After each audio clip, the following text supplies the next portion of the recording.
ఇచ్చి ప్రతిఫలం పొందగలవాడెవడు? ఆయన మూలమునను, ఆయన ద్వారాను, ఆయన నిమిత్తమును సమస్తమును కలిగి ఉన్నవి. యుగముల వరకు ఆయనకు మహిమ కలుగును గాక. ఆమేన్. 36వ వచనం.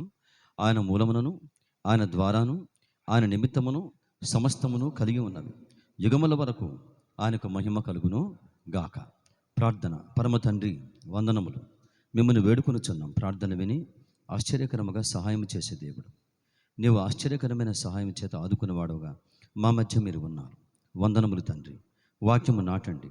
వాక్యం యొక్క బలము చేత మీ పాదములు పట్టుకొని కృతజ్ఞతాస్తుతులు చెల్లించలాగున బలపరచుమని యేసు పరిశుద్ధ నామమున అడుగుచున్నాము తండ్రి. ఆమెన్. అందరము దయచేసి కూర్చుందాం. దేవుని పరిశుద్ధమైన సంగమా చేరివచ్చిన మీ అందరికీ యేసుక్రీస్తు ప్రభు వారి గొప్ప నామమున ఉదయకాలమందు వందనములు అందరికీ నేను తెలియచేయచ్చు ఉన్నాను. దేవుని కృపను బట్టి దేని బిడ్డారా, మనమందరం కూడా దేవుని పాదముల చెంతకు మనం చేర్చబడ్డాం. మనమందరము దేవుని యొక్క బలమైన సహాయం చేత ఆయన పాదముల చెంత మనం కూర్చోవడానికి ఉదయకాలం ముందు మనము నడిపించబడ్డాం. చాలామంది ప్రార్థనకు వద్దామనుకుంటారు, రాలేకపోతారు. అందుకే మీకు మాట చెప్తున్నాను. నేను సండే ప్రేయర్కి వెళ్దామని వీక్ అంతా ప్లాన్ చేసుకుంటారు. సాటర్డే అనుకుంటారు. సండే మార్నింగ్ ఏమనుకుంటారు అంటే వచ్చే వాదం పోదాం అనుకుంటారు. మీరు బాగా ఆలోచన చేయండి. మెజారిటీ 95% అలాగనే అనుకుంటారు. సాటర్డే వరకు బాగా ప్లాన్ చేసుకుంటారు. రాత్రి కూడా ఉదయకాలం చర్చికి వెళ్ళిపోవాలని హ్యాపీగా నిద్రపోతారు. ఇక లేచేటప్పుడు ఇక వ్యాధి వస్తుంది. ఏ వ్యాధి వస్తుంది? పోస్ట్ పోన్ వ్యాధి వస్తుంది. పోస్ట్ పోన్ వ్యాధి వచ్చి కదా వచ్చే వారం పోదాం అనుకుంటారు. ఇలా చాలామంది ఉంటారు. అందుకే మీకు చెప్తున్నాను, మనమైతే దేవుని దగ్గర కూడుకొనగలిగాం. మన చేత కాదు, కానీ మనము దేవుని బలము చేత బలపరచబడి ఆయన పాదముల చెంత మనం కూర్చోగలిగాం కదా. నిజంగా చెప్తున్నాను, దేవుడు ఆశ్చర్యకరంగా సహాయం చేస్తాడు. ఒకరోజు సండే మార్నింగ్ పరిచర్య కొత్తలో అప్పుడు ఈ షెడ్ వేయలేదు. రూమ్లో పరిచర్య జరుగుతుంది. ఆ రూమ్లో పరిచర్య జరిగింది. కొంతమంది చోట బయట కూర్చుంటారు. ఇదంతా కూడా ఓపెన్ ప్లేస్ అన్నమాట. టేకు చెట్లు, ఇక్కడ నిమ్మ చెట్లు, అరటి చెట్లు ఇవన్నీ ఉండేటువంటివి. ఇదంతా కూడా పాచి ఈ యొక్క చెట్ల కింద ఆరిపోక, ఈ చెట్ల వలన ఆరిపోక మొత్తం పాచి. ఇంత మందంలో టేకి పూలు దాని మొత్తం పడి ఉండేటువంటిది. స్కేటింగ్ కూడా చేశాం. ఈ చోట మేము స్కేటింగ్ చేశాం. అక్కడ కాలు పెడితే ఇక్కడ దాకా వచ్చాము. ఒకసారి స్కేటింగ్ జరిగింది. ఆ కాలం గమనించండి. కాలంలో ఒకసారి ఉదయకాలమున నేను ఇక బాగా ప్రిపేర్ అయి ఉన్నాను.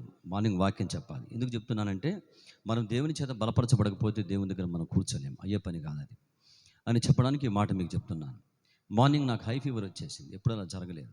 హై టెంపరేచర్తో ఫీవర్ స్టార్ట్ అయిపోయింది. రాత్రి అంతా ప్రిపరేషన్ బాగానే ఉంది. నేను మార్నింగ్ ఇక ప్రిపేర్ అవుతున్నాను, సంస్కారం ప్రిపేర్ చేసుకొని. హెవీ టెంపరేచర్తో ఫీవర్ స్టార్ట్ అయిపోయింది. బాడీ పైన్స్ అంతా కూడా తీవ్రంగా భయంకరంగా టెంపరేచర్, హై టెంపరేచర్ అది అర్థమైపోతుంది. ఆ టైంలో మరి నేను మార్నింగ్ 9కి, అప్పుడు 9 to 12:30 అనుకుంటా worship, 3.5 hours worship, single worship, ఒకటే వర్షిప్. ఆ కాలంలో పరిచర్య కొత్త కాలం, ఇక్కడికి మనం వచ్చిన కొత్త కాలం అది. ఆ మధ్యలో నించొని వాక్యం చెప్పేవాడిని. ఈ గోడ లోపల అటు నించొని, ఇక్కడ పురుషులు కూర్చుంటారు, అక్కడ ఉమెన్ కూర్చుంటారు, కదా. ఆ కాలంలో దేని బిడ్డలారా, భయంకరమైన జ్వరం. నేను వాక్యం చెప్పలే అనుకున్నాను. ఏవో అరేంజ్మెంట్ చేసుకుని ఇక అట్లా చెప్పాలి కదా, తప్పదు కదా. మన ఎవరో కానీ అంటున్నాడు, విశ్వాసులు అనుకుంటే మానేస్తారు, సేవకుడు మానుకుంటే కుదురుతుందా? విశ్వాసులు అనుకుంటే చర్చి మానేయచ్చు, వాళ్ళకి ఆ వెసులుబాటు ఉంది. కానీ మరి సేవకులకి మాత్రం వెసులుబాటు లేదు. Sunday worship జరిగించవలసింది. 600 శవములు ఉన్నా కదా. కొంతమంది చర్చెస్లో సేవకులు శవమును వారి ఇంట్లో వారు చనిపోయినప్పుడు, పాస్టమ్మ గారు చనిపోయినప్పుడు, వారి తండ్రి గారు అమ్మగారు చనిపోయినప్పుడు డెడ్ బాడీని అట్లా పక్కన పెట్టేసేసి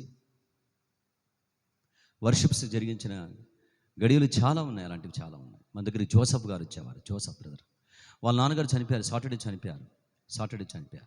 నాకు ఆ విషయం తెలియదు. ఫ్రైడే రాత్రి మనం మీటింగ్ కోసం పిలిచాను నేను. మీటింగ్ అయినా సాటర్డే మార్నింగ్ మీటింగ్ కోసం, ఎర్లీ మార్నింగ్ మీటింగ్ అనమాట. మీటింగ్ జరిగింది. ఆయనకి వెళ్ళిపోతున్నాడు. బ్రేక్ఫాస్ట్ చేయమంటే చేయలేదు. ఆయన బలవంతంగా తీసుకొచ్చి కూర్చోబెట్టేశాను. బ్రదర్ గారు నాన్నగారు చనిపోయారు అన్నాడు. నాన్నగారు చనిపోయారు, అంత త్వరగా వెళ్ళిపోతున్నాను నేను. మరి బరియల్స్ అయిపోయినాయి, పూర్తి చేశారంటే, లేదు బ్రదర్ గారు, నిన్న ఈవినింగ్ చనిపోయాడు నాన్నగారు. డెడ్ బాడీ అక్కడే ఇంట్లోనే ఉంది. ఈరోజు కూడా కాదు, ఈరోజు కూడా పరిచర్య విస్తారంగా ఉంది. ఈరోజు అయ్యే పని కాదు. రేపు సండే అసలు కాదు ఇక. కాబట్టి అన్నీ కూడా అయిపోయిన తర్వాత వీలైతే మండే మార్నింగ్ చేస్తామని చెప్పేసి, అప్పుడు కూడా దాన్ని భద్రపరచుకుంటామని ఈ సేవలు శనివారం, ఆ రోజు శనివారం ఉదయం వాక్యం చెప్పాడు చోట ఆయన. అందుకే విశ్వాసాలకు తప్పుతుంది, కానీ సేవకులకి తప్పదు కదా. కాబట్టి అలాగే నేను అరేంజ్మెంట్ చేసుకున్నాను. ఒక చైర్ వేసుకొని, ఓ పిల్ల వేసుకొని కూర్చొని చెప్దాం అనుకున్నాను నేను. కూర్చొని చెప్దామని ఆలోచన నేను బిడ్డారా. కానీ దేవుడు ఆశ్చర్యకరంగా నించొని చెప్పిద్దామని ఆయన ఆలోచన. ఆశ్చర్యకరంగా మీరు నమ్మండి, హెవీ టెంపరేచర్ అది మధ్యలో ఎటు పోయింది. ఇక ప్రార్థన పాటలు స్టార్ట్ చేసాం. ఇది ఎవరికి తెలియదులేండి, అవి జరుగుతూ ఉంటాయి అట్లా కదా. పాటలు స్టార్ట్ చేసాం దేని బిడ్డారు, ఎప్పుడు జ్వరం మాయమైపోయిందో వెళ్ళిపోయింది. అందుకే చెప్తున్నాను, మనం అనుకుంటాం కనుక ఆటంకాలు అడ్డంకులు వస్తాయి. అప్పుడు మనం ఏదో అనుకుంటాం, కష్టం అనుకుంటాం, కానీ దేవుని చేత మనం బలపరచబడి దేవుని పాదముల చేతకు మనం వచ్చాం. దేవునికి స్తోత్రం, హల్లెలూయా. కాబట్టి ఉదయకాలం మందు మీరు గమనించండి, చాలా బలము కలిగిన మాట దేని బిడ్డారా. నేను దేవుడు ఆశ్చర్యకరంగా ఈ భాగంలోకి మనము ధ్యానించుటకు ఆరాధన వాక్య భాగముగా ప్రభువు సహాయం చేస్తూ వచ్చారు. వాక్యము చూడండి, ఏమని చెప్తున్నవాడు 36 వచ్చిన భాగంలో, ఆయన మూలములను, ఆయన ద్వారాను, ఆయన నిమిత్తమును సమస్తమును కలిగి ఉన్నవి. అంటే యేసుక్రీస్తు ప్రభువారి గురించి మాట్లాడుతున్నవాడు పౌలు ఇచ్చాడు. ఆయన అంటే యేసుక్రీస్తు ప్రభువారు. యేసుక్రీస్తు ప్రభువారి మూలములను, ఆయన ద్వారాను, యేసుప్రభు ద్వారాను, యేసుక్రీస్తు ప్రభు నిమిత్తం అంటే కొరకు, యేసు ప్రభు కొరకును సమస్తమును కలిగి ఉన్నవి. ప్రపంచంలో ఉన్నవన్నీ కూడా ఆయన కొరకు కలిగి ఉన్నవి. యుగముల వరకు ఆయనకు మహిమ కలుగును గాక, ఆమెన్ అని చెప్తున్నాం. దీని బిడ్డారా, దేవునికి మనము వందనములు చెప్పబద్దలమైన. ఇక్కడ పౌలు గారు ఏమంటున్నాడు, యుగములకు ఆయనకు మహిమ కలుగును గాక, ఆయనకే మహిమ కలుగును గాక. మన జీవితంలో దేని బిడ్డారా, ఆయనకే మహిమ ఆయనకే మహిమ మనము చెల్లించబద్దులమైన. ఆయనకే మహిమ. ఉదయకాలమున సర్వేష్ సాక్ష్యం పంచుకున్నాడు. లక్షల రూపాయలు అప్పు చేసినవాడు, నాన్నగారికి చెల్లికి నష్టం కలిగించినవాడు, lakhs of rupees నష్టం చేసినవాడు. ఆయన పంచుకున్నాడు సాక్ష్యం. భయంకరంగా చెడిపోయిన జీవితం, పగిలి బద్దలైపోయిన జీవితం, బావుకాని జీవితం. నేను అంటున్నాడు, బ్రదర్ గారు మీరు అంటుంటారు ఎప్పుడు కూడా, కుక్కలు చింపిన విస్తరి అంటారు కదా, అది నా జీవితం. కుక్కలు చింపిన విస్తరి. సూసైడ్ చేసుకుందాం అనుకున్నాను నేను. సూసైడ్ చేసుకుందామని తలంపులు వచ్చేసాయి, ఆలోచనలు వచ్చేసాయి, కమ్ముకున్నాయి. అప్పుడు కానీ ఆశ్చర్యకరంగా అప్పుడు మీరు దగ్గర తీశారు. జాషువా బ్రదర్ గారు కూడా ఆయన మనంతా మాట్లాడి ఉదయకాలం అని ఇవన్నీ పంచుకున్నాడు, మాట్లాడుతూ వచ్చాడు. బాగా ఆదరించబడ్డాను, ధైర్యపరచబడ్డాను నేను. లేకపోతే ఆ టైంలో సూసైడ్ చేసుకునేటువంటి వాడిని, ఒంటరిని అయిపోయాను నేను చేసిన మిస్టేక్స్, పొరపాట్లు నన్ను ఒంటరిని చేసి నన్ను చంపేద్దామనుకున్నాయి. కానీ ఆ టైంలో ఆశ్చర్యకరంగా యేసు ప్రభు మీ ద్వారా నాకు అడ్డుపడి నాకు జీవితం ఒక మరో మలుపు తిప్పినవాడు. దీని బిడ్డారా, అందుకే ఆయనకే మహిమ. ఇవన్నీ వింటున్నప్పుడు ఎవరికి మహిమ అంటే, మానవుని బలం వీటిని చేయలేదు, మానవుని శక్తి వీటిని చేయలేదు. ఒక మనిషిని మనిషి మార్చలేడు, దేవుడే మార్చాలి. దేవుడు మాట్లాడి బోధించి ఆయన మార్చేటువంటి వాడు. కాబట్టి పౌలు గారు ఏమంటున్నాడంటే, యుగయుగముల వరకు ఆయనకు మహిమ కలుగును గాక. ఎందుకోసమంటే ఇక్కడ చెప్తున్నవాడు కొన్ని పదములు చూడండి. 33వ వచనం ఏంటి? ఆహా, దేవుని బుద్ధి జ్ఞానముల బాహుళ్యము ఎంతో గంభీరము. ఆశ్చర్యపోతున్నాడు పౌలు గారి చోట. ఆహా అంటే దేవుని కార్యములు. దీని బిడ్డారు, ఎవరిని ఎట్లా రక్షించుకుంటాడో మనకు అర్థం కాదని పైన ఉంటాయి ఆ వచ్చిన భాగాలు. సువార్త 28వ వచనం, సువార్త విషయమైతే మిమ్మను బట్టి శత్రువులు కానీ వారు మిమ్మల్ని బట్టి శత్రువులు కానీ, ఏర్పాటు విషయమైతే పితరులను బట్టి ప్రియులై ఉన్నారు. ఏలైనగా దేవుడు తన కృపావరముల విషయంలోను పిలుపు విషయంలోను పశ్చాత్తాపడడు. మీరు గత కాలమందు దేవునికి అవిధేయులై ఉండి ఇప్పుడు వారు అవిధేయతను బట్టి కరుణింపబడితిరి.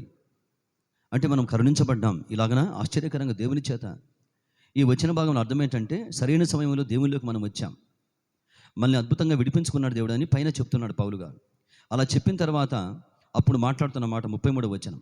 ఆహా, దేవుని బుద్ధి, దేవుని జ్ఞానమును, దేవుని యొక్క బుద్ధి జ్ఞానముల బాహుళ్యము ఎంతో గంభీరము. గంభీరం అంటే ఏంటమ్మా? గంభీరం అంటే మనకు అంతు చిక్కని గాంభీర్యము కలిగిన వాడు ఆయన. దేవుని బుద్ధి జ్ఞానము చేత మన జీవితంలో పనిచేయుచున్నవాడు. వీటిని బట్టే పౌలు గారు దేవునికి మహిమ కలుగును అని చెప్తున్నవాడు. చూడండి, ఆహా, దేవుని బుద్ధి జ్ఞానముల బాహుళ్యము ఎంతో గంభీరము, ఆయన తీర్పులు శోధింపనెంతో అసఖ్యములు. ఆయన తీర్పులు అంటే ఆయన కార్యములు శోధింప ఎంతో అసఖ్యములు. అంటే శోధించడం అంటే కనుగొనడం. ఆయన కార్యములు ఇలా ఉంటాయని చెప్పడం అది అసఖ్యం, అంటే శక్యము కాని విషయం, చేతకాని విషయం అది. ఆయన బుద్ధిని బట్టి జ్ఞానమును బట్టి ఆయన ఎంతో గంభీరంగా పనిచేసేటువంటి వాడు, మానవ ఉనికిని మార్చేటువంటి వాడు. ఇంకా చూడండి ఏమని చెప్తున్నవాడు, ఆయన మార్గములు ఎంతో అగమ్యములు. అగమ్యములు అంటే ఏంటి? అడుగుచాడలు పట్ట నశక్యములు. ఫుట్నోట్లో అడుగుచాడలు పట్ట నశక్యములు అంటే ఆయన అడుగుచాడలు మనము గుర్తించలేము. అడుగుచాడలు పట్ట నశక్యములు అంటే ఆయన అడుగుచాడలు లేని బిడ్డారా, మనము అశక్యం అంటే పట్టడం అంటే గుర్తుపట్టుకోవడం. ఎలా పని చేస్తాడో, ఎలా వర్క్ చేస్తాడో, మన కోసం ఎలా పని చేస్తున్నాడో, మన కొరకు దేవుడు పని చేస్తున్నాడు. నిద్రపోక కాపాడుతున్నాడు. కునుకక నిద్రపోక అనే పదం చాలా బలమైన పదం. నేను చాలాసార్లు దేవుని చేత ఆదరించబడ్డాను. నిద్రపోక కొన్నిసార్లు ట్రైన్స్లో వస్తున్నప్పుడు మిడ్ నైట్ అండి, వస్తున్నప్పుడు సూపర్ ఫాస్ట్ ట్రైన్లు అవి. వాడు 110 మీద 120 మీద వెళ్ళిపోతుంటాడు. అసలు మనకు అనిపించింది ఇది పోయి అక్కడన్నా పడిపోద్దేమో అనిపించింది నాకైతే. ఈడ్చుకొని వచ్చేస్తూ ఉంటాడు అట్లాగా. మిడ్ నైట్ అది, మిడ్ నైట్ అందరు పడుకుంటారు కదా, అందరు ట్రైన్లో అందరూ అలిసిపోయి నిద్రపోతుంటారు. మిడ్ నైట్ డ్రైవర్ ఒక్కడే మేలుకుంటాడు. అతను కొంచెం కునిగితే ఏమవుతాయి? ఇది ట్రైన్ చూస్తామంటే మన బ్రదర్ అంటున్నాడు, ట్రైన్ చూస్తామంటే బ్రదర్ గారు ఒక ఊరును లాక్కొని వెళ్ళిపోతున్నట్టుగా ఉంటుంది, ఒక ఊరిని ఈడ్చుకొని పోయినట్టుగా ఉంటుంది, అంతమంది ఎక్కుతారు దాంట్లో. ఆయన ఒకసారి కునిగితే ఆ స్పీడ్లో మరి ఏమవుతుంది, గాల్లోకి లేచిపోతుంది. అందుకే బైబిల్ ఏమన్నాడు, ఇశ్రాయేలును కాపాడువాడు కునుకడు, నిద్రపోని వాడు. దేని బిడ్డ, మనం నిద్రపోతున్నాం, ఆ నిద్రపోక కాపాడుతున్నవాడు. అందుకని ఇక్కడ అన్నాడు, ఆయన అడుగుచాడల పట్ట అసఖ్యములు, ఆయన పనులు, ఆయన కార్యములు, మన కొరకు పనిచేయుచున్న విధానం, మళ్ళీ కాపాడుకుందామని, మళ్ళీ బ్రతికించుకుందామని. మనం బ్రతకడం దేవుని చిత్తం, మనం చనిపోవడం సైతానికి ఇష్టం.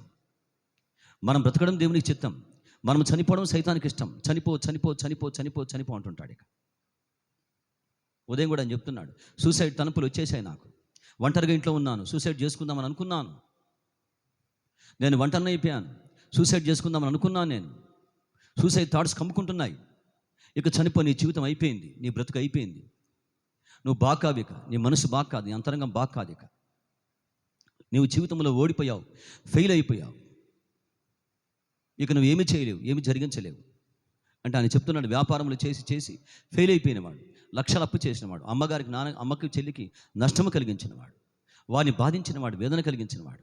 కాబట్టి సూసైడ్లో అటెంప్ట్స్ వస్తాయి. ఇప్పుడు తప్పులు జరిగిన తర్వాత, నష్టం జరిగిన తర్వాత మనం ఏమి చేసుకోలేకపోతున్నప్పుడు, వాటి భారం కింద కలిగినప్పటికీ వచ్చే ఆలోచన ఏంటి, చంపేసుకో. కానీ దేవుడు చావనివాడు, నీ బిడ్డ చావనివాడు. మనము జీవించడం దేవునికి ఇష్టం, బ్రతకడం దేవునికి ఇష్టం. బైబిల్లో ఒక మంచి వాగ్దానం అంట, చూడండి. యోహాను సువార్త మీరు చూడండి, 14వ అధ్యాయం మీరు గమనిస్తారా? యోహాను సువార్త 14వ అధ్యాయం దేని పెట్టారా? యోహాను రాసిన సువార్త 14వ అధ్యాయం. చాలాసార్లు ఈ వచ్చిన భాగాన్ని మన ముందు పరిశుద్ధాత్మ దేవుడు లేవదీసిన వాడే, కానీ ఒక్కసారి సందర్భమును బట్టి మీరు వాక్యమును చూడండి. ఇక్కడ ఏమని చెప్తున్నవాడు? 19వ వచనం, 14వ అధ్యాయం 19వ వచనం. అయితే మీరు నన్ను చూతురు, నేను జీవించుచూ ఉన్నాను గనక మీరును జీవింతురు. నీకే చెప్తున్నవాడు, నీ కొరకే చెప్తున్నవాడు దేవుడు. వాక్యము నీది, వాక్యము నాది. తర్వాత వాక్యం మనం అందరిది. వాక్యం బైబిల్ ఎవరిది? బైబిల్ మొట్టమొదటిగా నీది, బైబిల్ మొట్టమొదటిగా నాది, తర్వాత బైబిల్ మన అందరిది. బైబిల్ నీది కాబట్టి బైబిల్ని బాగా ఏం చేయాలి? మంచి జిప్పు కొనుక్కొని, కాస్ట్లీ జిప్పు కొనుక్కొని, అంతేనా, కాస్ట్లీ కవర్ కొనుక్కొని బైబిల్ని బాగా భద్రపరిచి బ్యాగ్లో పెట్టేసి తీసుకెళ్ళి ఒక మూలన చక్కగా పెట్టేసేయాలి. బైబిల్ నీది కదా, భద్రంగా కాపాడుకోవాలి, అంతేనా? బైబిల్ నీది కాబట్టి రోజు బైబిల్ని, వాక్యమంతా నీది. భక్సింగాని నీ బైబిల్ అంతా అంటున్నారు భక్తులు.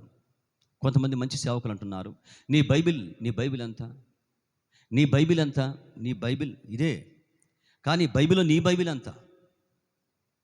కొంచెం కష్టమైన విషయం, అర్థం చేసుకోండి.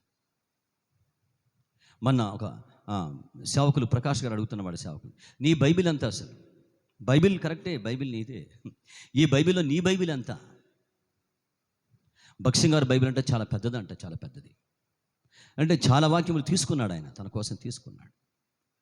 చాలా వాక్యములు నేర్చుకున్నాడు, వాక్యములకు అప్పగించుకున్న వాక్యం అంతా అది నీ బైబిల్. బైబిల్ మనదే, చాలా ఉన్నాయి తెలియనివి, కానీ నువ్వు అప్పగించుకున్న వాక్య భాగాలు ఎన్ని, అది నీ బైబిల్ అవుతుంది. కాబట్టి బైబిల్ నీది, బైబిల్ మనం బాగా చదవాలి, వాక్యం మనందరిది. కాబట్టి ఇక్కడ ఎవరికి చెప్తున్నవాడు? వాక్యం నీకే చెప్తున్నవాడు, నాకే చెప్తున్నవాడు. ఏమని చెప్తున్నవాడు? అయితే మీరు నన్ను కనుగొందురు, అయితే మీరు నన్ను చూతురు. ఎంత మంచి మాట. నువ్వు దేవుణ్ణి చూస్తావు. ఎలా చూస్తావు అంటే బాహ్యనేత్రాల చేత కాదు, బాహ్యనేత్రములకు తప్పుగా అర్థం చేసుకోవద్దు. దేని బిడ్డారా, మనోనేత్రములు వెలిగించబడి, అంతరంగం వెలిగించబడి, యు విల్ సీ గాడ్. దేవుడు చెప్తున్నాడు, మీరు నన్ను చూతురు, నీవు నన్ను చూస్తావు అంటే అలా నీ ముందు కనపరుచుకుంటాను. అలాగన నడిచి, అలాగన పనిచేసి, అలాగన నేను సంచరించి, కార్యములు కావచ్చు, అద్భుతములు కావచ్చు, మేలులు కావచ్చు, ఏమన్నా కావచ్చు, నీ పరిస్థితిని బట్టి, ఎవరి పరిస్థితిని బట్టి వారికి దేవుడు పని చేసి ఏం చేస్తాడంటే నీకు ఆయన కనపరుచుకున్నవాడు. అయితే మీరు నన్ను చూతురు, భయపడవద్దు. Because I am living, because I live you shall live. మీరు జీవిస్తారు. ఎందుకు జీవిస్తారంటే నేను జీవించి ఉన్నాను కదా,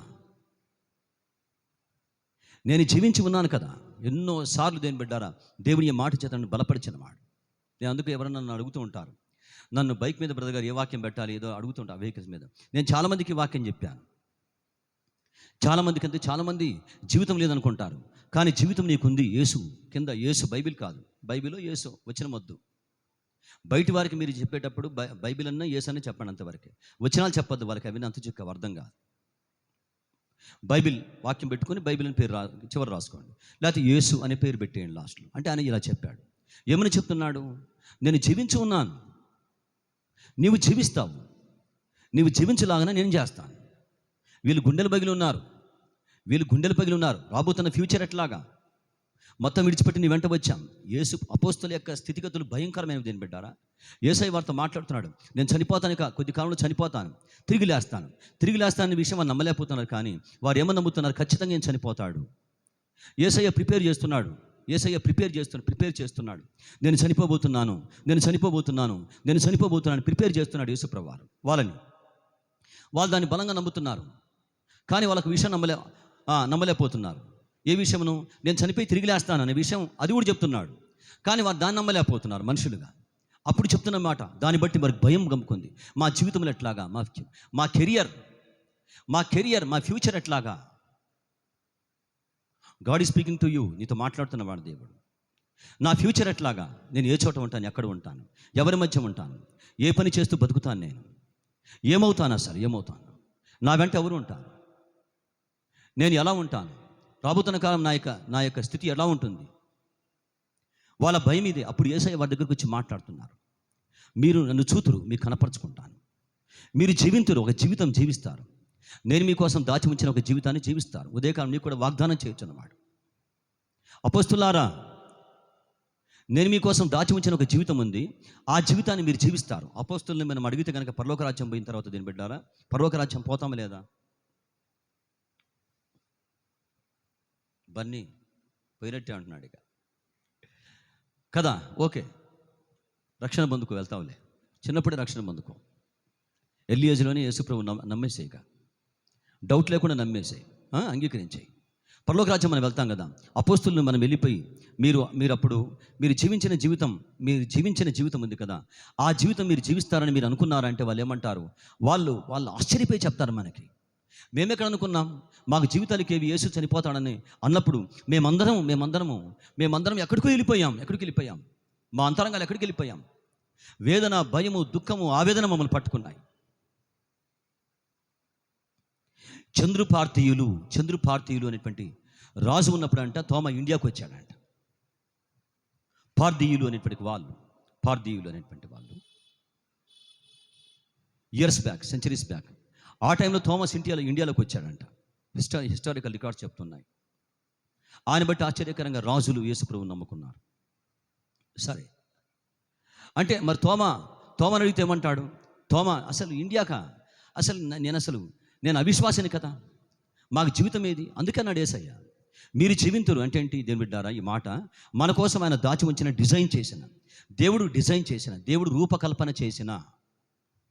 దేవుడు రూపకల్పన చేసిన ఈ జీవితం ఏది? మనం జీవించే జీవితం ఏది? ఇప్పుడు మనం జీవించే జీవితం అనేటువంటిది మనం అనుకున్నది కాదు. దేవుని చేత డిజైన్ చేయబడ్డ జీవితాన్ని మనం పొందుకున్నాం. ఈ జీవితం మనం జీవిస్తామని మనం అనుకోలేదు. ఇది దేవుని చేత డిజైన్ చేయబడి మనకు అప్పగించబడింది. దీన్నే పౌలు గారు ఏమన్నాడు?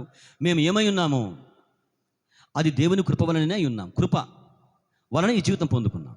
కాబట్టి రాబోతున్న కాలం ఎట్లాగా అంటే దేవుడు డిజైన్ చేసిన ఒక జీవితం ఉంది, దేవుడు రూపించిన ఒక జీవితం ఉంది, దేవుడు తయారు చేసిన ఒక జీవితం ఉంది. అదే చెప్తున్నవాడు, నేను జీవించున్నాను కనుక మీరు కూడా జీవింతురు. మనం జీవించడం దేవుని చిత్తం, మనం చనిపోవడం సైతాని ఇష్టం. కాబట్టి ఏమంటాడు? ఇక చనిపో, ఇంక చాలే చనిపో, చాలే వెళ్ళిపో, ఇల్లు దేశం వెళ్ళిపో, ఇంక చాలే వెళ్ళిపో. ఇవే ప్రాక్టికల్ విషయాలు, ఇవే మీకు చెప్తున్నాను, గమనించండి. వెళ్ళిపో, అందరి మధ్య నుంచి వెళ్ళిపో, అందరికి దూరంగా వెళ్ళిపో, ఎక్కడైనా జీవించు, అడుక్కొని జీవించు, కానీ వీళ్ళ మధ్య ఉండవద్దు. డెవిల్ థాట్స్ ఇలా ఉంటాయి. ఎందుకోసం నీకు ఇక లైఫ్ లేదు, ఇక జీవించలేవు అందరి మధ్యనే, చేత కాదు, నీ వల్ల కాదు. ఇవాళ ఫెయిల్యూర్ క్యాండిడేట్, ఫెయిల్ అయిపోయిన వ్యక్తివి. అందుకనే పౌలు గారు మాట్లాడుతున్నవాడు అక్కడ మీకు చెప్పాను, దేవుని అడుగుచాడలు పట్ట అసఖ్యములు, అగమ్యములు, ఇన్విజిబుల్. ఆయన ఎలా పని చేస్తాడో, ఎలా మన కోసం పని చేస్తున్నాడో మనము జీవించాలని బ్రతకాలని దేని బిడ్డారా. ఆయన సర్వలోకానికి తండ్రి కదా, సర్వలోకానికి తండ్రి ఆయన తండ్రి, సర్వలోకానికి తండ్రి, అందరికీ తండ్రి. యేసుక్రీస్తు అందరికీ ప్రభు, ఆయన అందరికీ దేవుడు ఆయన. అందుకే పౌలు గారు ఏమంటాడు, విగ్రహాల ముఖ్య వారి దగ్గరికి వెళ్ళి, ఆయన మనలో ఎవరికి దూరంగా ఉన్నవాడు కాదు. వాళ్ళేమో అతిదేవతా భక్తి కలిగిన వారు. ఎంత భక్తి అంటే వాళ్ళకి ఆ విగ్రహాలు పేర్లు అన్నీ కూడా తెలుసు వాళ్ళకి. వాటికి ఆ పేర్లు పెట్టారు, విగ్రహం చేయడం, ఆ పేరు పెట్టడం, దాన్ని మొక్కడం. కాబట్టి వాళ్ళకి డౌట్ వచ్చింది, ఇంకెవరైనా ఉన్నారేమో, ఇంకా ఎవరైనా ఉన్నారేమో. దేవుడు ఎట్లా ఉంటారు? ఒక్కడే ఉండాలి దేవుడు. లాజిక్ అది, ఒక్కడే ఉండాలి. నాన్న ఒక్కడే ఉండాలా, ఫాదర్ ఒక్కడే ఉండాలా, లేకపోతే అపచారం అవుతుంది, అది రాంగ్ అవుతుంది. గాడ్ షుడ్ బి వన్, ఒక్కడే ఉండాలి. చాలామంది ఉంటే కుదరదు.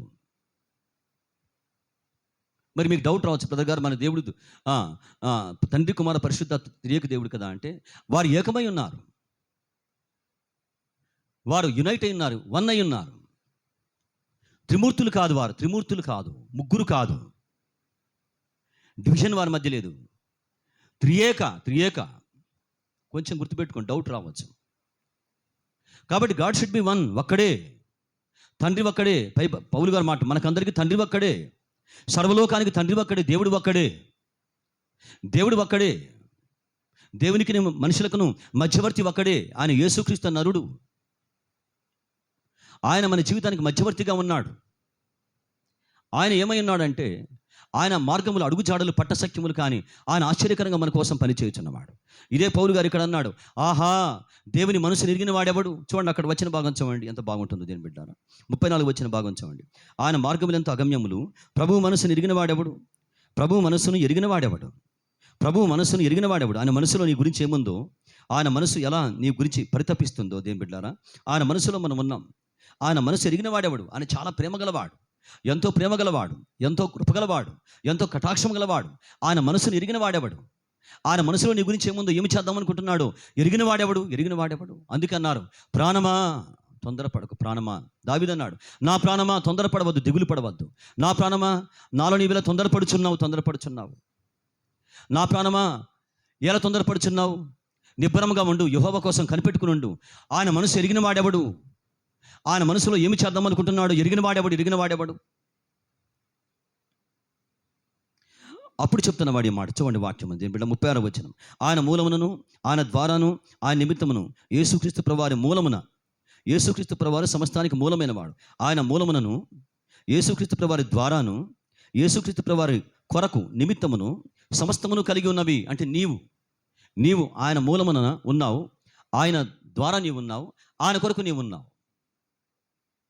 ఆయన కొరకు నీవు ఉన్నావు. ఇది మీకు అర్థమైతే కనుక మీరు దేవునితో రాత్రింబగలు గడుపుతారు. మీరు దేవునితో రాత్రింబగలు ఎందుకు గడపలేకపోతున్నారంటే, నేను దేవుని నిమిత్తం ఉన్నాను అనేటువంటి జ్ఞానం లేక మనం గడపలేకపోతున్నాం. బైబిల్ ఇలాంటి వచ్చిన భాగములు చాలా ఉన్నాయి. ఆయన కొరకు ఏర్పరచుకున్నవారు అంటాడు, ఆయన కొరకు నాటిన కొమ్మ అంటాడు. నీవెవరి కొరకు అంటే, నీవు ఆయన కొరకు భూమి మీద ఉన్నావు. ఆయన కొరకు చాలామంది మాట్లాడుతుంటారు. ఈ సంగతి నాకు అర్థమైన తర్వాత నా జీవితాన్ని మార్చుకున్నాను. ఇక నేను దేవునితో గడపడం స్టార్ట్ చేశాను. దేవుడు ఏమి చెప్తున్నాడో దాన్నే చేయడం బిగించేశాను. నా ఇష్టములు పక్కన పెట్టేశాను, నా కోరికలు పక్కన పెట్టేశాను, నాకున్న ప్లాన్స్ పక్కన పెట్టేశాను, దేవుని ప్లాన్స్కి అప్పగించుకున్నాను. ఎందుకోసం అంటే, ఐ యామ్ ఫర్ గాడ్ అనే విషయం నాకు అర్థమైన తర్వాత, గాడ్ ఈజ్ ఫర్ మీ అని నాకు అర్థమైన తర్వాత నేను భయపడడం స్టాప్ చేశాను. ఎందుకోసమని, గాడ్ ఈజ్ ఫర్ మీ, ఆయన నా కొరకు ఉన్నాడు కాబట్టి నేను భయపడడం వల్ల ప్రయోజనం ఏంటి? నా విశ్వాసాన్ని పాడు చేసుకుంటాను. ఆయన నా కొరకు ఉన్నాడు కాబట్టి నేను భయపడను అని ఇలాగ పలుకుతున్న వారు మన మధ్య చాలామంది మనకు కనపడుతుంటారు.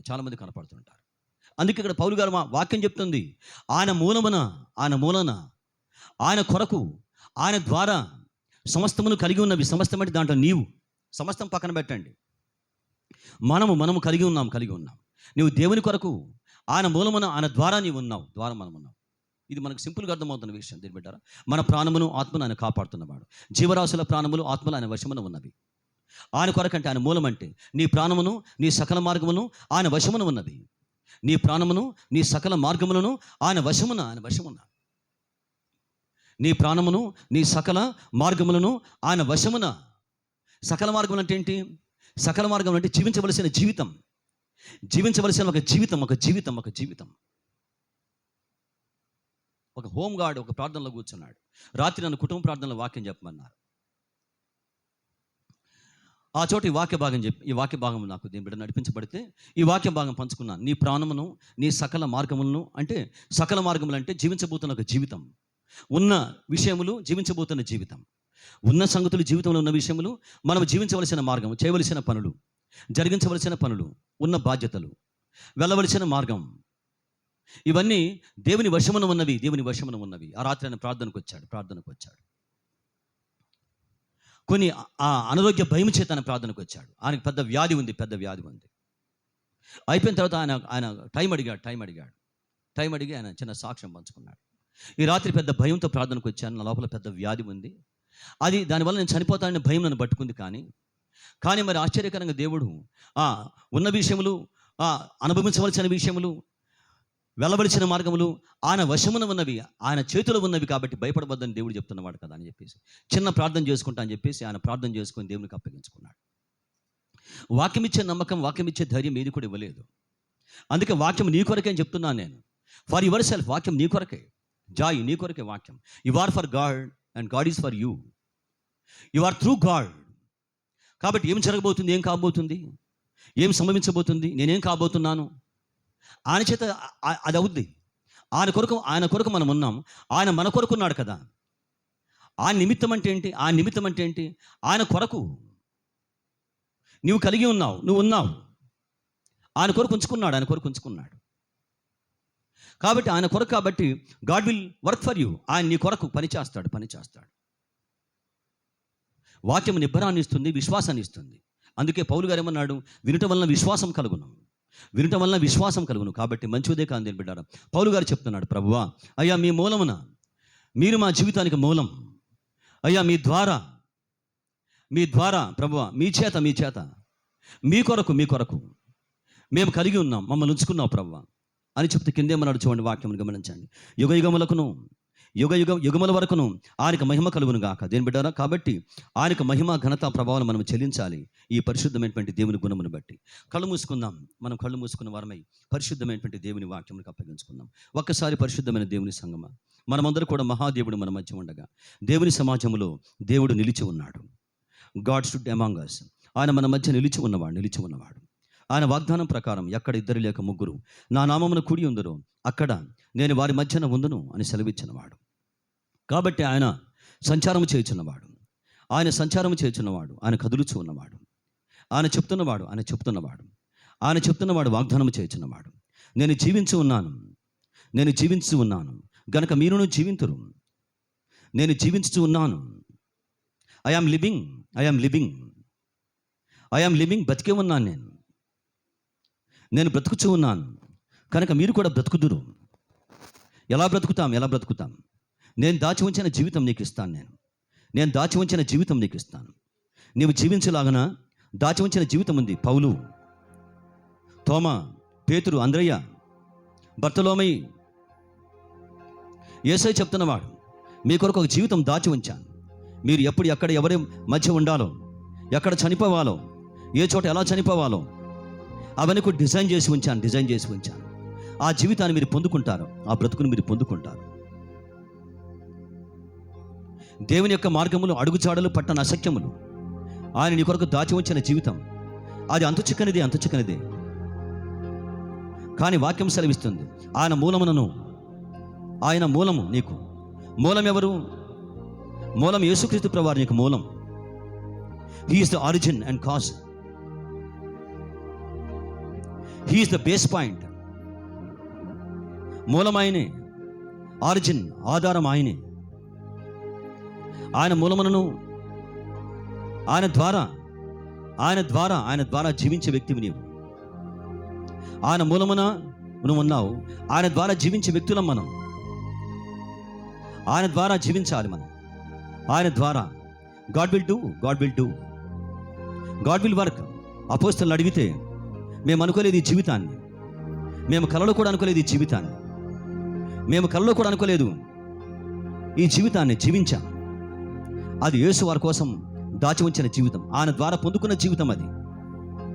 ఉదయకాలం నీకు కూడా వాగ్దానం చేస్తున్న వాడు దేవుడు. ఎందుకు దేవునికి మహిమ చెల్లించాలి? ఇందుకొరకే ఆయన నిమిత్తం, ఆయన కొరకు నువ్వు కలిగి ఉన్నావు, ఆయన కొరకు నువ్వు కలిగి ఉన్నావు. సైతాన్ అంటాడు చనిపో అంటాడు.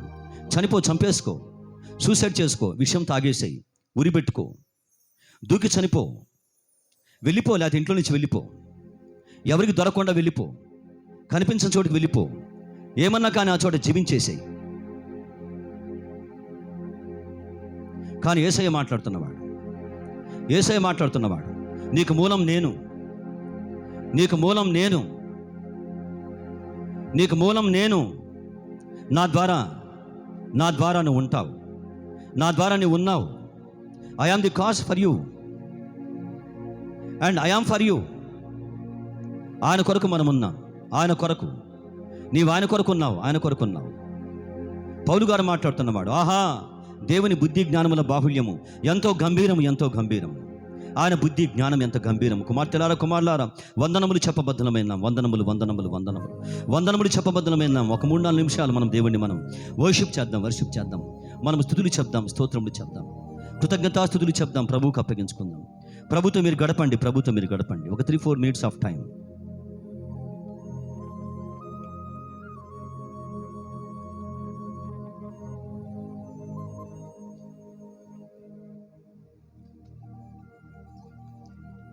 వాక్యం యొక్క బలమును మనం పొందుకొనిచుండగా, వాక్యం రివైజ్ చేయబడుతుండగా, నడిపించబడుతుండగా వందనములు స్తుతులు చెప్పబద్ధమైన స్తుతులు ప్రభువా. అయ్యా సమస్తమును నీ వలన కలిగినవి ప్రభువా. మీరు గడపండి, ప్రభుతో మీరు గడపండి ప్రభువా. నాయన నీ ద్వారానే కలిగినవి ప్రభువా, నీ నిమిత్తము సమస్తమును కలిగినవి ప్రభువా. నీకు వందనాలు ప్రభువా. అయ్యా నాకున్నవన్నీ నీవిచ్చినవే ప్రభువా, నీకు వందనములయ్యా. అయ్యా నీ బుద్ధి జ్ఞానములు ప్రభువా నాయన ఎంతో గంభీరమైనవి ప్రభువా, గంభీరమైనవి, అంతు చిక్కనివి, అవి చెప్పనసఖ్యము కానివి ప్రభువా. అడుగు జాడలు చెప్పనసఖ్యములవి. నీకు వందనాలు స్తోత్రాలు చెల్లిస్తున్నాం ప్రభువా. ఆయన పనిచేసే మార్గములు అసఖ్యములు. అయ్యా నీ మూలముగా ప్రభువా నాయన జీవిస్తున్నాం ప్రభువా నాయన. మూలం ఆయన, నీకు స్తుతులు ప్రభువా నాయన. వందనములు స్తుతులు స్తోత్రములు చెప్పబద్ధమైన. మీరు నన్ను చూతురని నీవు సెలవిచ్చిన రీతిగా ప్రభువా నాయన, నీవు జీవించి ఉన్న రీతిగా ప్రభువా నాయన, మేము జీవించలాగా మూలమున ప్రభువా నాయన మేము జీవిస్తున్నాం ప్రభువా. మీరు జీవింతురు అని వాగ్దానం చేయొచ్చు బట్టి నీకు స్తోత్రాలు చెల్లిస్తున్నాం ప్రభువా.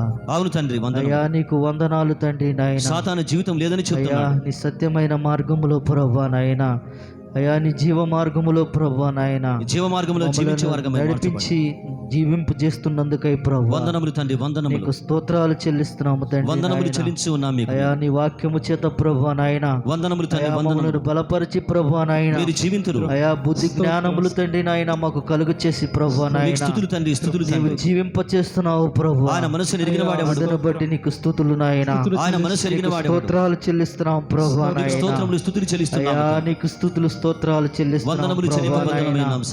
అయ్యా నీ మార్గములు ఎంతో తండ్రి నాయన అగమ్యములు ప్రభువా నాయన, వాటిని వివరింపతరము ప్రభువా నాయన. నీకు స్తోత్రాలు తండ్రి నాయన. ఊహించని జీవితాన్ని నమ్మకముగా తండ్రి నాయన పని చేస్తూ ప్రభువా నాయన అయ్యా నీతిమంతులుగా ప్రభువా జీవించే కృపను ప్రభువా నాయన మీరు మాకు దయచేస్తున్నారు ప్రభువా. నీకు స్తుతులు చెల్లిస్తున్నాం ప్రభువా. నీకు వందనాలు తండ్రి నాయన. ఈ కృపను బట్టి ప్రభువా నాయన, అయ్యా నీవు మా పట్ల చూపుచున్న ఈ ప్రేమను బట్టి ప్రభువా నాయన, అయ్యా నీకు స్తుతులు చెల్లిస్తున్నాం ప్రభువా నాయన. మా స్తుతులు నీకే ప్రభువా నాయన. అయ్యా మా స్తోత్ర బలులు నీకే చెల్లిస్తున్నాం ప్రభువా నాయన. నీకే వందనాలు తండ్రి. మీకే స్తోత్రాలు చెల్లిస్తున్నాం కాబట్టి మా కొరకు యోగ్యుడైన తండ్రివి తండ్రి నాయన. అయ్యా ఘనతకు యోగ్యమైన వాడవు తండ్రి నాయన. మహిమకు యోగ్యమైన వాడవు ప్రభువా నాయన. స్తోత్రాలు తండ్రి నాయన. నీలాంటి దేవుడు ప్రభువా నాయన ఎవరు లేరు ప్రభువా నాయన. అయ్యా సమస్తమును చేయించిన దేవుడు తండ్రి నాయన. సమస్తమును కలుగ చేసిన దేవుడు ప్రభువా నాయన. చెల్లిస్తున్నాము. స్తోత్రాలు తండ్రి నాయన. కృతజ్ఞతలు, స్తుతులు అయ్యా చెల్లిస్తున్నాము ఏది తండ్రి. నువ్వు లేకుండా కలుగలేదు ప్రభువా Thank you, నాయన. Father. Thank you, అయ్యా Lord. సమస్తమును సృష్టించిన దేవుడవు తండ్రి నీకు నాయన. ఘనత, ప్రభావం అయ్యా చెల్లిస్తున్నాము సృష్టికర్తవు తండ్రి నాయన. నీకు స్తుతులు నీకు తండ్రి. స్తోత్రాలు తండ్రి. ఒక్కడవై నీకే ఉన్నవాడు నీవు. వందనాలు తండ్రి త్రియేక నాయన. దేవుడు మా కొరకు అయ్యా ఉన్నవాడు. నీకు స్తోత్రాలు తండ్రి నాయన. జీవితంలో అయ్యా లోకం నీలాంటి ఇచ్చేవాడు. పరిశుద్ధుడు ఎవరు లేరు ప్రభా నాయన. వందనము తండ్రి, వందనము అయ్యా చెప్దాం, పరిశుద్ధుడు వందనము పరిశుద్ధుడని తండ్రి నాయన. కృతజ్ఞతాస్తుతులు చెప్దాం, వేలాది కృతజ్ఞతాస్తుతులు. దూతలతో నాయన కృతజ్ఞతాస్తుతులు. గానములు చేయబడుచున్న మా నీకు పరమ తండ్రి కృతజ్ఞతలతో నీకే వచ్చే స్తోత్రాలు స్తుతులు చెల్లిస్తున్నాం నీకు ప్రభా. చెల్లించుచున్నాం. అయ్యా నీకు వందనాలు చెల్లిస్తున్నాం Father. ప్రభా Thank you, Lord. నాయన. వందనములు అయ్యా ఏ చెల్లిస్తున్నాం రుణము నీ రుణమును మేము తీర్చలేము ప్రభా నాయన. నమ్ముటకు తగిన అయ్యా వాడు. 1000 నోళ్లతో నిన్ను స్తుతించిన జీవించి ఉన్నవాడు. ప్రభా నాయన. జీవించి ఉన్నవాడు. అయ్యా నీ జీవించి రుణమును మేము తీర్చలేము ప్రభా నాలో నాయన. జీవించి ఉన్నవాడు. అయ్యా నీకు స్తుతులు చెల్లిస్తున్నాము జీవించి తండ్రి ఉన్నవాడు. నాయన. హృదయపూర్వకముగా తండ్రి నాయన మీకే వందనములు నీకు తండ్రి. వందనాలు చెల్లిస్తున్నాం ప్రభా నాయన. జీవించలేని నీకే జీవితంలో మాతో స్తోత్రాలు జీవించి తండ్రి ఉన్నవాడు. నాయన. దేవా నీకే మహిమ ప్రభా జీవితాన్ని నాయన. మార్చువాడు. నీకే స్తుతులు జీవితాన్ని నాయన. మార్చువాడు. నీకే జీవితాన్ని ఘనత ఇచ్చేవాడు. మహిమ ప్రభావములు చెల్లిస్తున్నాం ప్రభా. జీవితాన్ని రూపకల్పన నీకు చేసేవాడు. స్తోత్రాలు తండ్రి నీకే నాయన. స్తోత్రములు, నీకే స్తుతులు నీకే తండ్రి. వందనాలు వందనాలు వందనములు ప్రభా తండ్రి, వందనములు నాయన. తండ్రి, వందనములు అయ్యా తండ్రి. నీవు చేసిన అయ్యా, కార్యములన్నిటిని నీకు మహిమ బట్టి తండ్రి. ప్రభా నాయన. యేసయ్యా నీతో జీవించగానే నా బ్రతుకుగా మారేనులే. యేసయ్యా నీతో జీవించగానే నా బ్రతుకుగా మారేనులే. నాట్యమాడేను నాంతరంగము ఇది రక్షణానంద భాగ్యమే. నాట్యమాడేను నాంతరంగము ఇది రక్షణానంద భాగ్యమే. సుగుణాల సంపన్నుడా స్తుతిగానాల వారసుడా జీవితును నిత్యము నీ నీడలో ఆస్వాదింతును నీ మాటల మకరందము. జీవితును నిత్యము నీ నీడలో ఆస్వాదింతును నీ మాటల మకరందము. జీవితును నిత్యము నీ నీడలో ఆస్వాదింతును నీ మాటల మకరందము. యేసయ్యా నీ కృప తలంచగానే నా శ్రమలుగా అనిపించలేదే. యేసయ్యా నీ కృప తలంచగానే నా శ్రమలుగా అనిపించలేదే. నీవు నాకిచ్చే మహిమ ఎదుట ఇవి ఎన్న తగినవి. ప్రభు యొక్క మనసును ఎరిగిన వాడెవడు? ఆయన మనసులో ఉన్న వాటిని ఎరిగిన వాడెవడు? కుమార్తె మహిమకరమైన జీవితాన్ని ఎరిగిన వాడెవరు? తగినవి కావే. యేసయ్యా నీ కృప తలంచగానే నా శ్రమలుగా అనిపించలేదే. యేసయ్యా నీ కృప తలంచగానే. పాడి ఆరాధించండి, వందనములు చెప్పండి. ఆయన నామమును కొనియాడండి, ఆయన గురించి పాడండి, ఆయన గురించి కీర్తించండి, ఆయన స్తోత్రగానం చేయండి. ఇవి ఎన్న తగినవి కావే. నీవు నాకిచ్చే మహిమ ఎదుట ఇవి ఎన్న తగినవి కావే. నీవు నాకిచ్చే మహిమ ఎదుట ఇవి ఎన్న తగినవి కావు. జీవితాన్ని రూపించేవాడే. సుగుణాల సంపన్నుడా సుగుణాల రసుడా సుగుణాల సంపన్నుడా స్తుతి గానాల రసుడా జీవింతును నిత్యము నీ నీడలో ఆస్వాదింతును నీ మాటల మకరందము. జీవింతును నిత్యము నిత్యము నీ నీడలో ఆస్వాదిస్తూ ఆయన మాటల బలమును ఆస్వాదిస్తూ జీవించేవాడుగా మనం మార్చబడ్డాము. జీవితును నిత్యము నీ నీడలో ఆస్వాదింతును నీ మాటల మకరందము. యేసయ్య నీతో జీవించగానే నా బ్రతుకు మారేనులే. యేసయ్య నీతో జీవించగానే మీరు జీవించరు, మీరు జీవించాలన్నా నేను చేస్తాను. మీతో పాటు జీవిస్తున్నాను కాబట్టి మీతో పాటు జీవిస్తున్నాను కాబట్టి మీరు జీవించరు. నంద భాగ్యమే యేసయ్య నీతో జీవించగానే నా బ్రతుకు మారేనులే. యేసయ్య నీతో బ్రతుకుగా మార్చేవాడు, జీవితాన్ని మార్చేవాడు, బ్రతుకుగా మార్చేవాడు ఆయన. నాట్యమాడేను నాంతరంగము ఇది రక్షణానంద భాగ్యమే. నాట్యమాడేను నాంతరంగము ఇది రక్షణానంద భాగ్యమే. సుగుణాల సంపన్నుడా స్తుతి గానాల రసుడా, సుగుణాల సంపన్నుడా స్తుతి గానాలవ రసుడా. జీవింతును నిత్యము నీ నీడలో ఆస్వాదితును నీ మాటల మకరందము. జీవింతును నిత్యము నీ నీడలో ఆస్వాదితును నీ మాటల మకరందము. మీరు జీవింతురు. చనిపోని అవసరం లేదు, వెళ్ళిపోని అవసరం లేదు. నా శిష్యులారా, నా కుమారులారా, కుమార్తెలారా, నేను జీవించి ఉన్నాను. I'm living with you. What a God. ఆహా, దేవుని బుద్ధి జ్ఞానముల బాహుళ్యము ఎంతో గంభీరము. ఆయన మనసు ఎరిగిన వాడెవడు? Who can explain his mind? ఆయన మైండ్ ఎవరు ఎక్స్ప్లెయిన్ చేయగలరు? ఎవరి చేత కాదు. అందులో ఏమున్నవో తోమ ఇండియాకు రావాలి, పౌలు రోమ్లో చనిపోవాలి, పేతు తలకిందులుగా వేయబడాలి, ఆయన నాయకుడిగా ఉండాలి, నడిపించేవాడుగా ఉండాలి. పేతురు అనుకోలేదు. నేనెక్కడ అనుకున్నాను?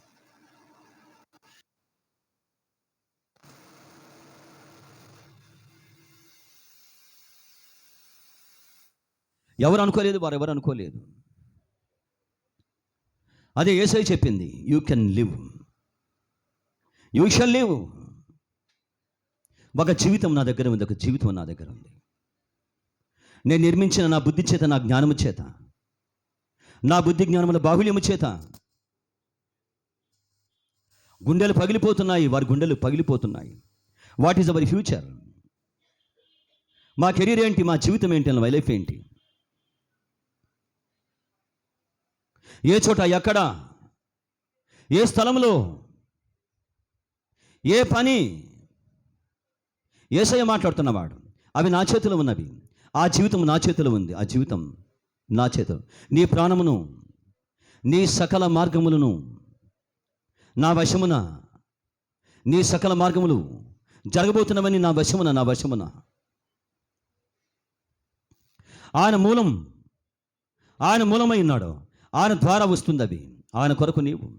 కాబట్టి ఆయన నీ కొరకు, ఆయన మన కొరకు. యుగయుగముల వరకు ఆయనకే మహిమ కలుగును గాక. అందుకే ఆయనకు మహిమ చెల్లించాలి. బ్రతుకును బ్రతుకుగా మార్చేవాడు.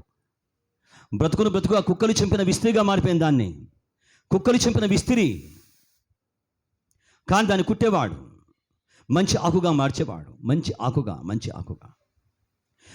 ఆకుగా ఆహారం పట్టే ఆకుగా, ఆహారం నిలవ ఉంచే ఆకుగా మరలా మార్చేవాడు యేసునాథుడు.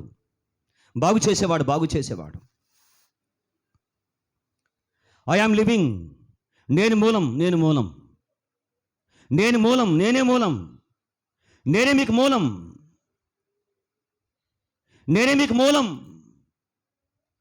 ఆయనకు మహిమ కలుగును గాక. అందుకే ఆయనకు మహిమ కలగాలి, అందుకే ఆయనకు మహిమ చెల్లించాలి, అందుకే ఆయనకు స్తోత్రం చెప్పాలి, స్తుతులు చెప్పాలి, అందుకే ఆయనకు వందములు చెప్పాలి, మహిమ ఘనత ప్రభావములు చెల్లించాలి, ఆరాధించాలి, ఆరాధించాలి, ఆరాధించాలి. ప్రభాకర్ చిన్న ఆరాధన చేస్తారు, వర్షిప్ చేస్తారు. వాక్యమును బట్టి ఆయన ఆరాధించండి, వందనములు చెప్పండి.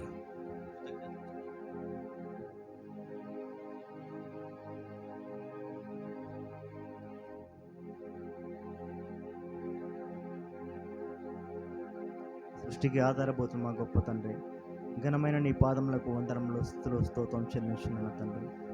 అత్యున్నత సింహాసనం మందు ఆసీనుడే కూర్చున్న గొప్ప దేవ, మీకే వందనము తండ్రి, మీకే స్తుతులు, స్తోత్రం చెల్లించున్నప్పుడు నిత్యమున తండ్రి పరిశుద్ధులు పరిశుద్ధులు పరిశుద్ధులు అని పిలవడుతున్న మా పనులు తండ్రి, ఘనమైన నీ పాదములకు వందనములు, స్తుతులు, స్తోత్రం చెల్లించున్న తండ్రి. ప్రభా అవున తండ్రి, నీ వాక్యమును మీరు సెలవిస్తున్నారు ప్రభా. అయ్యా నేను జీవించుతున్నాను తండ్రి, మీరు కూడా జీవించుదని మీరు చెప్తున్నారు దేవా. అవును తండ్రి దేవా, నీ మార్గం తండ్రి శాఖలు వచ్చిన ప్రభా తండ్రి. అయ్యా మీరు మా జీవితాలు తండ్రి, మీరు మాకు జీవనం ఇస్తున్న దేవుని తండ్రిపోవా. అయ్యా మా బ్రతుకుల్లో తండ్రిపోవా, నీ వాక్యం తండ్రిపోవా. అయ్యా మమ్మల్ని మీరు జీవింపజేస్తూ తండ్రిపోవా, మీరే మాకు మార్గదర్శకం ఉండిపోవా తండ్రి. మా జీవితాలు తండ్రి మేము ఏమై ఉన్నామో అది కేవలం నీ కృప వలనే ఉన్నాము తండ్రిపోవా. అయ్యా ప్రభా అవునా తండ్రిపోవా. అయ్యా ప్రభా మీరు మా జీవిత అనేక కార్యములు చేసిన గొప్ప దేవా, లేని కృతజ్ఞత స్తుతులు. అయ్యా ఏమి ఇచ్చినా మీకు రుణం మేము తీర్చుకోలేం తండ్రి. నిత్యము మేము మీకు కృతజ్ఞతాస్తుతులు చెల్లించే బద్దులమై ఉన్నా తండ్రి. అయ్యా మా జీవితాలు తండ్రి నీ వాక్యంతో అయితే మమ్మల్ని బ్రతికించిన దేవా, మీకే వందనం తండ్రి. అయ్యా నీ వాక్యమే మాకు ఆధారం తండ్రి. బ్రతికించండి అయ్యా తండ్రి. నీ వాక్యము మాకు వెలుగా ఉంటే తండ్రి, మమ్మల్ని నడిపిస్తున్న దేవా, మీకే వందనం. మహిమ చెల్లిస్తున్నాము తండ్రి. నీ యొక్క జ్ఞానము తండ్రి ఎంతో ప్రభా. అయ్యా మేము జీవింపజేస్తున్న గొప్ప దేవుడు తండ్రి. మీరు కూడా జీవించిన అయ్యా మమ్మల్ని మీరు జీవింపజేస్తున్న గొప్ప తండ్రి, మీకు స్తుతులు, స్తోత్రం చెల్లించిన తండ్రి. మమ్మల్ని మీరు ఆదరించి మమ్మల్ని కాపాడుతున్న దేవా, మీకు తండ్రి. మమ్మల్ని బ్రతికిస్తూ పోవా, నీ వాక్యమే మాకు ఆధారం తండ్రి పోవా. అయ్యా తండ్రి అయ్యా ఉన్న తండ్రి మమ్మల్ని మీరు తండ్రి పోవా, మీ యొక్క అమూల్యమైన తండ్రి యొక్క విలువైన జీవితం మమ్మల్ని నడిపించిన దేవా, మీకే వందనం తండ్రి. అంటే యొక్క జీవితంలో ఉన్నప్పుడు తండ్రి పోవా. అయ్యా మాలో మీ వెలుగులు నింపి తండ్రి, నీ వాక్యం చేత మమ్మల్ని ప్రజ్వలింపజేసి తండ్రి, మా జీవితాలు తండ్రి వెలుగుతో నింపినట్టు గొప్ప దేవా, దేవా అవునా తండ్రి పోవా. అయ్యా మేము ఏమై ఉన్నామో తండ్రి, అది కేవలం నీ కృప వలనే అయి ఉన్నాం తండ్రి పోవా. నీ కృప తప్ప మాకు మరొకటి లేదని తండ్రి. మా జీవితాలు మీరు అనేక కార్యం చేసిన గొప్ప తండ్రి, ఏమిచ్చినా మీకు రుణం తీర్చుకుని పోవా. నా యొక్క తండ్రి పోవా, యేసుక్రీస్తు బంగారం సమర్పించి ఆరాధిస్తున్నాను మా తండ్రి. ఆమేన్ ఆమేన్. అందరం దయచేసి కూర్చుందాం.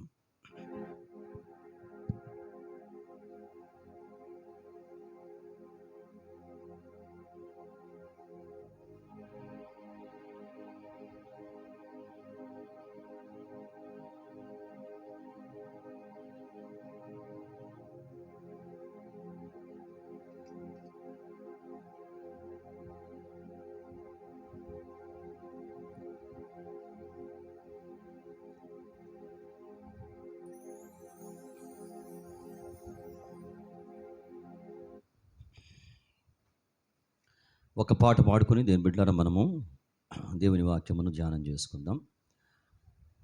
నిజముగా నమ్మదగిన దేవ అనేటువంటి పాట మనం పాడుకుందాం. నిజముగా నమ్మదగిన దేవ అనేటువంటి పాట మనం పాడుకొని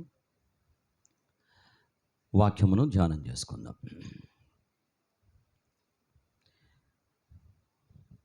నిజముగా నమ్మదగిన దేవా, అపాయమే నాకు కలుగనీయవు. నిజముగా నమ్మదగిన దేవా, అపాయమే నాకు కలుగనీయవు. నీ కంటి పాపలా నన్ను కాచావు దేవా, కంటి పాపలా నన్ను కాచావు దేవా, నీవే ఆధారము,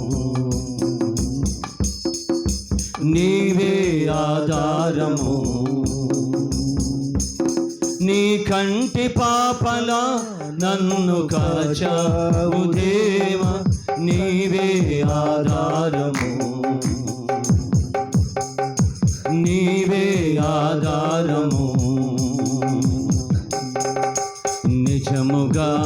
నమ్మదగిన దేవా, అపాయమే నాకు కలుగనీయము. శ్రమలెన్నో కలిగిన పరీక్షలో జయమిచ్చావు. పాదలన్నీ తేనె కంటే తీయగా చేశావు. శ్రమలెన్నో కలిగిన పరీక్షలో జయమిచ్చావు. బాధలన్నీ తేనె కంటే తీయగా చేశావు. నీవు ఆదరించగా స్థిరపడి తిని నేను. నీవు ఆదరించగా స్థిరపడి తిని నేను. రాత్రి నాకు లేదయ్యా, ఉదయించి తినిలో. రాత్రి నాకు లేదయ్యా, నిజముగా నమ్మదగిన దేవా, అపాయమే నాకు కలుగనీయము. నిజముగా నమ్మదగిన దేవా, అపాయమే నాకు కలుగనీయము. నీ కంటి పాపలా నన్ను కాచావు దేవా. నీ కంటి పాపలా నన్ను కాచావు దేవా. నీవే ఆధారము, నీవే ఆధారము. బ్రతుకు భారమై ఒక్క అడుగు వేయలేకున్నా సీయోను కొండని విశ్వాసమిచ్చితివి. బ్రతుకు భారమై ఒక్క అడుగు వేయలేకున్నా సీయోను కొండపై విశ్వాసమిచ్చితివి. సొమ్మసిల్లినానే గురి మార్చుకొనను. సొమ్మసిల్లినానే గురి మార్చుకొనను. నన్నెత్తుకొని నడిచే కాపరివి నీవు. నన్నెత్తుకొని నడిచే కాపరివి నీవు. నిజముగా నమ్మదగిన దేవా, అపాయమే నాకు కలుగనీయము. నిజముగా నమ్మదగిన దేవా, అపాయమే నాకు కలుగనీయము. నీ కంటి పాపలా నన్ను కాచావు దేవా. కంటి పాపలా నన్ను కాచావు దేవా. నీవే ఆధారము, నీవే ఆధారము. ఒకసారి లేచి నిల్చుందాం, ప్రార్థన చేసుకుందాం దేవుని వాక్యం కొరకు. ఉదయకాలమందు పరిశుద్ధమైన దేవుని సంగమా, దేవుని యొక్క వాక్యమును మనము ధ్యానము చేయుటకు దేవుని చేత బలపరచబడుతుండగా దేవుని సమాజంలో దేవుడు నిలిచి ఉన్నాడు. దేవుని సమాజంలో దేవుడు నిలిచి ఉన్నాడు. నిలిచి ఉన్న ఆయన నడిపించే దేవుడు. నడిపించే దేవుడు, తన వాక్యము చేత నడిపించే దేవుడు, వాక్య సహాయము చేసే దేవుడు, వాక్య సహాయము చేత ఆశ్చర్యకరంగా ఆదుకున్నవాడు, బ్రతుకులాగన చేసే వాక్యం, నెమ్మది కలుగులాగన చేసే వాక్యం, నెమ్మది కలిగించగలిగిన వాక్యం, భయములు, ఆందోళనలు, విచారములు, చింతలు తొలగించగలిగిన వాక్యం, శక్తిగల వాక్యం, వాటిని తొలగించగలిగిన వాక్యం. ఏమి చేసినా తొలగవవి, కానీ వాక్యం వచ్చినప్పుడు తొలగిపోతాయి. తొలగించగలిగిన వాక్యము, శక్తిగల వాక్యము, కృపావాక్యము, క్షేమాభివృద్ధిని కలుగచేయగలిగిన కృపావాక్యం, క్షేమాభివృద్ధిని కలుగచేయగలిగిన కృపావాక్యము దగ్గర మనం ఉండగా ప్రార్థన చేసుకుందాం. కన్నులు మూసుకున్న వారమై దేవుని వాక్యమునికి అప్పగించుకొని ప్రార్థన చేసుకుందాం. ఆయన మన మధ్యన నిలిచి ఉన్నవాడు.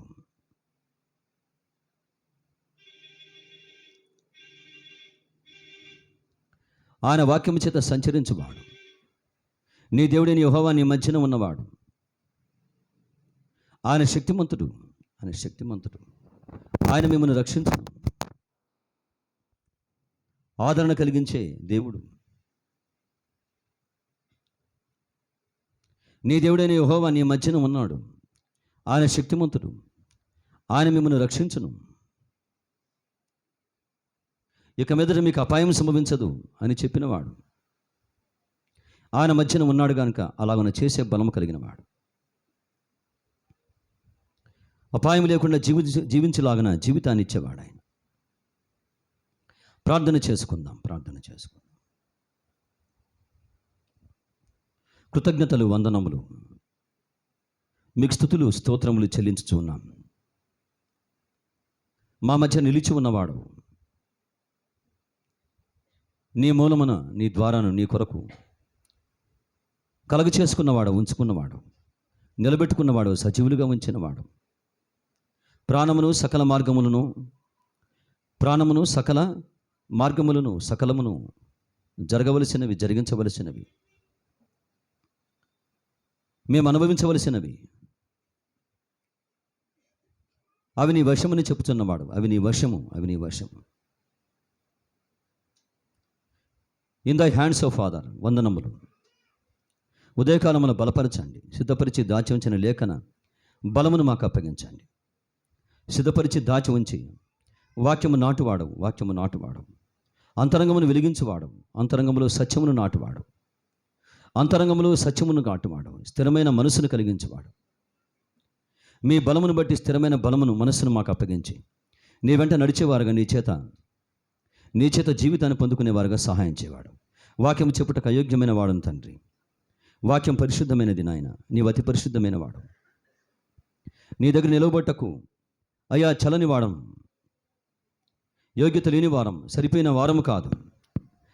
వాడను కాదు ప్రభు. నీవే బ్రతికించమని, బలపరచమని, ఆదరించమని యేసుక్రీస్తు ప్రభువారి పరిశుద్ధమైన మీ ఆత్మ ఆవేశమునకు అప్పగించుకొనుచు ప్రార్థన చేయుచు, వేడుకొనుచు, అడుగుచు, నమ్ముచున్నాము తండ్రి. ఆమెన్. అందరం దయచేసి కూర్చుందాం.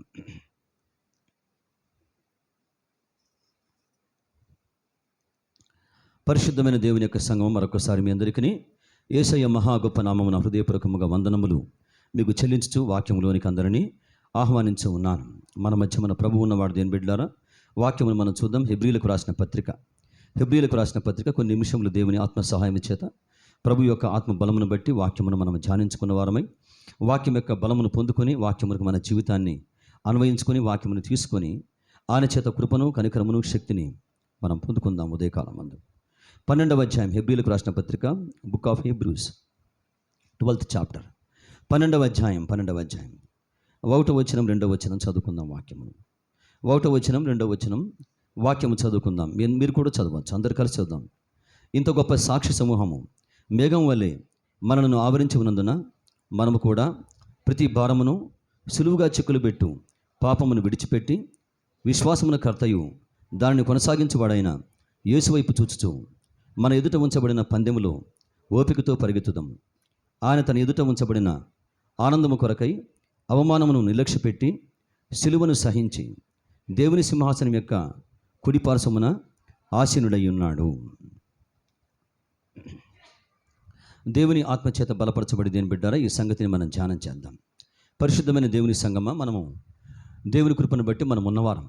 ఆయన పరిశుద్ధమైనటువంటి కృపావాక్యమును మనం ధ్యానించేటువంటి వారుగా మనము అందరూ కూడా దేవుని చేత బలపరచబడుతున్నాం.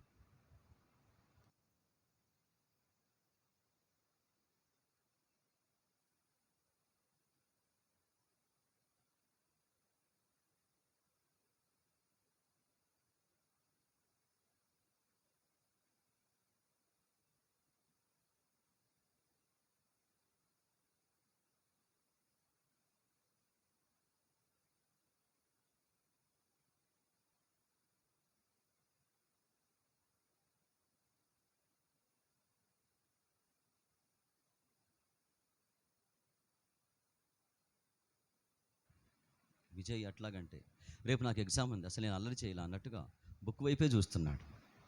నన్ను ఎక్కడ లేమంటాడని చెప్పేసి. విజయ్ స్కూల్లో కింగ్ అంట. ఆయన స్కూల్లో అల్లరి కింగ్ అని పేరు వచ్చింది విజయ్కి, దేవుని కృపను బట్టి. ఓకే విజయ్, అక్కడ కూర్చుంటావా? అటు జరుగు, జాయన దగ్గరికి వెళ్ళు, ఇంకొంచెం దగ్గరికి వెళ్ళు. మంచి దేవుని బిడ్డలారా, ఎందుకంటే వాళ్ళు చిన్నపిల్లలు కాబట్టి మనం కొంచెం అడ్జస్ట్ చేసుకోవడం మంచిది.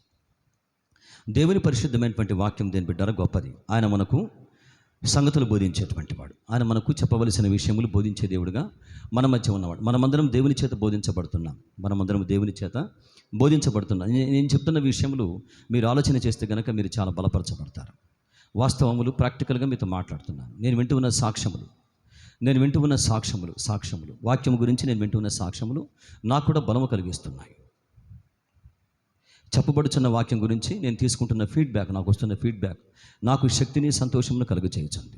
అందుకే ఈ మాటలు మీకు చెప్తున్నాను. మనము దేవుని ఆత్మచేత, మనం దేవుని బిడ్డారా, మనము సత్యములో నడిచి దేవునికి అప్పగించుకొని బోధించబడుతున్నాం.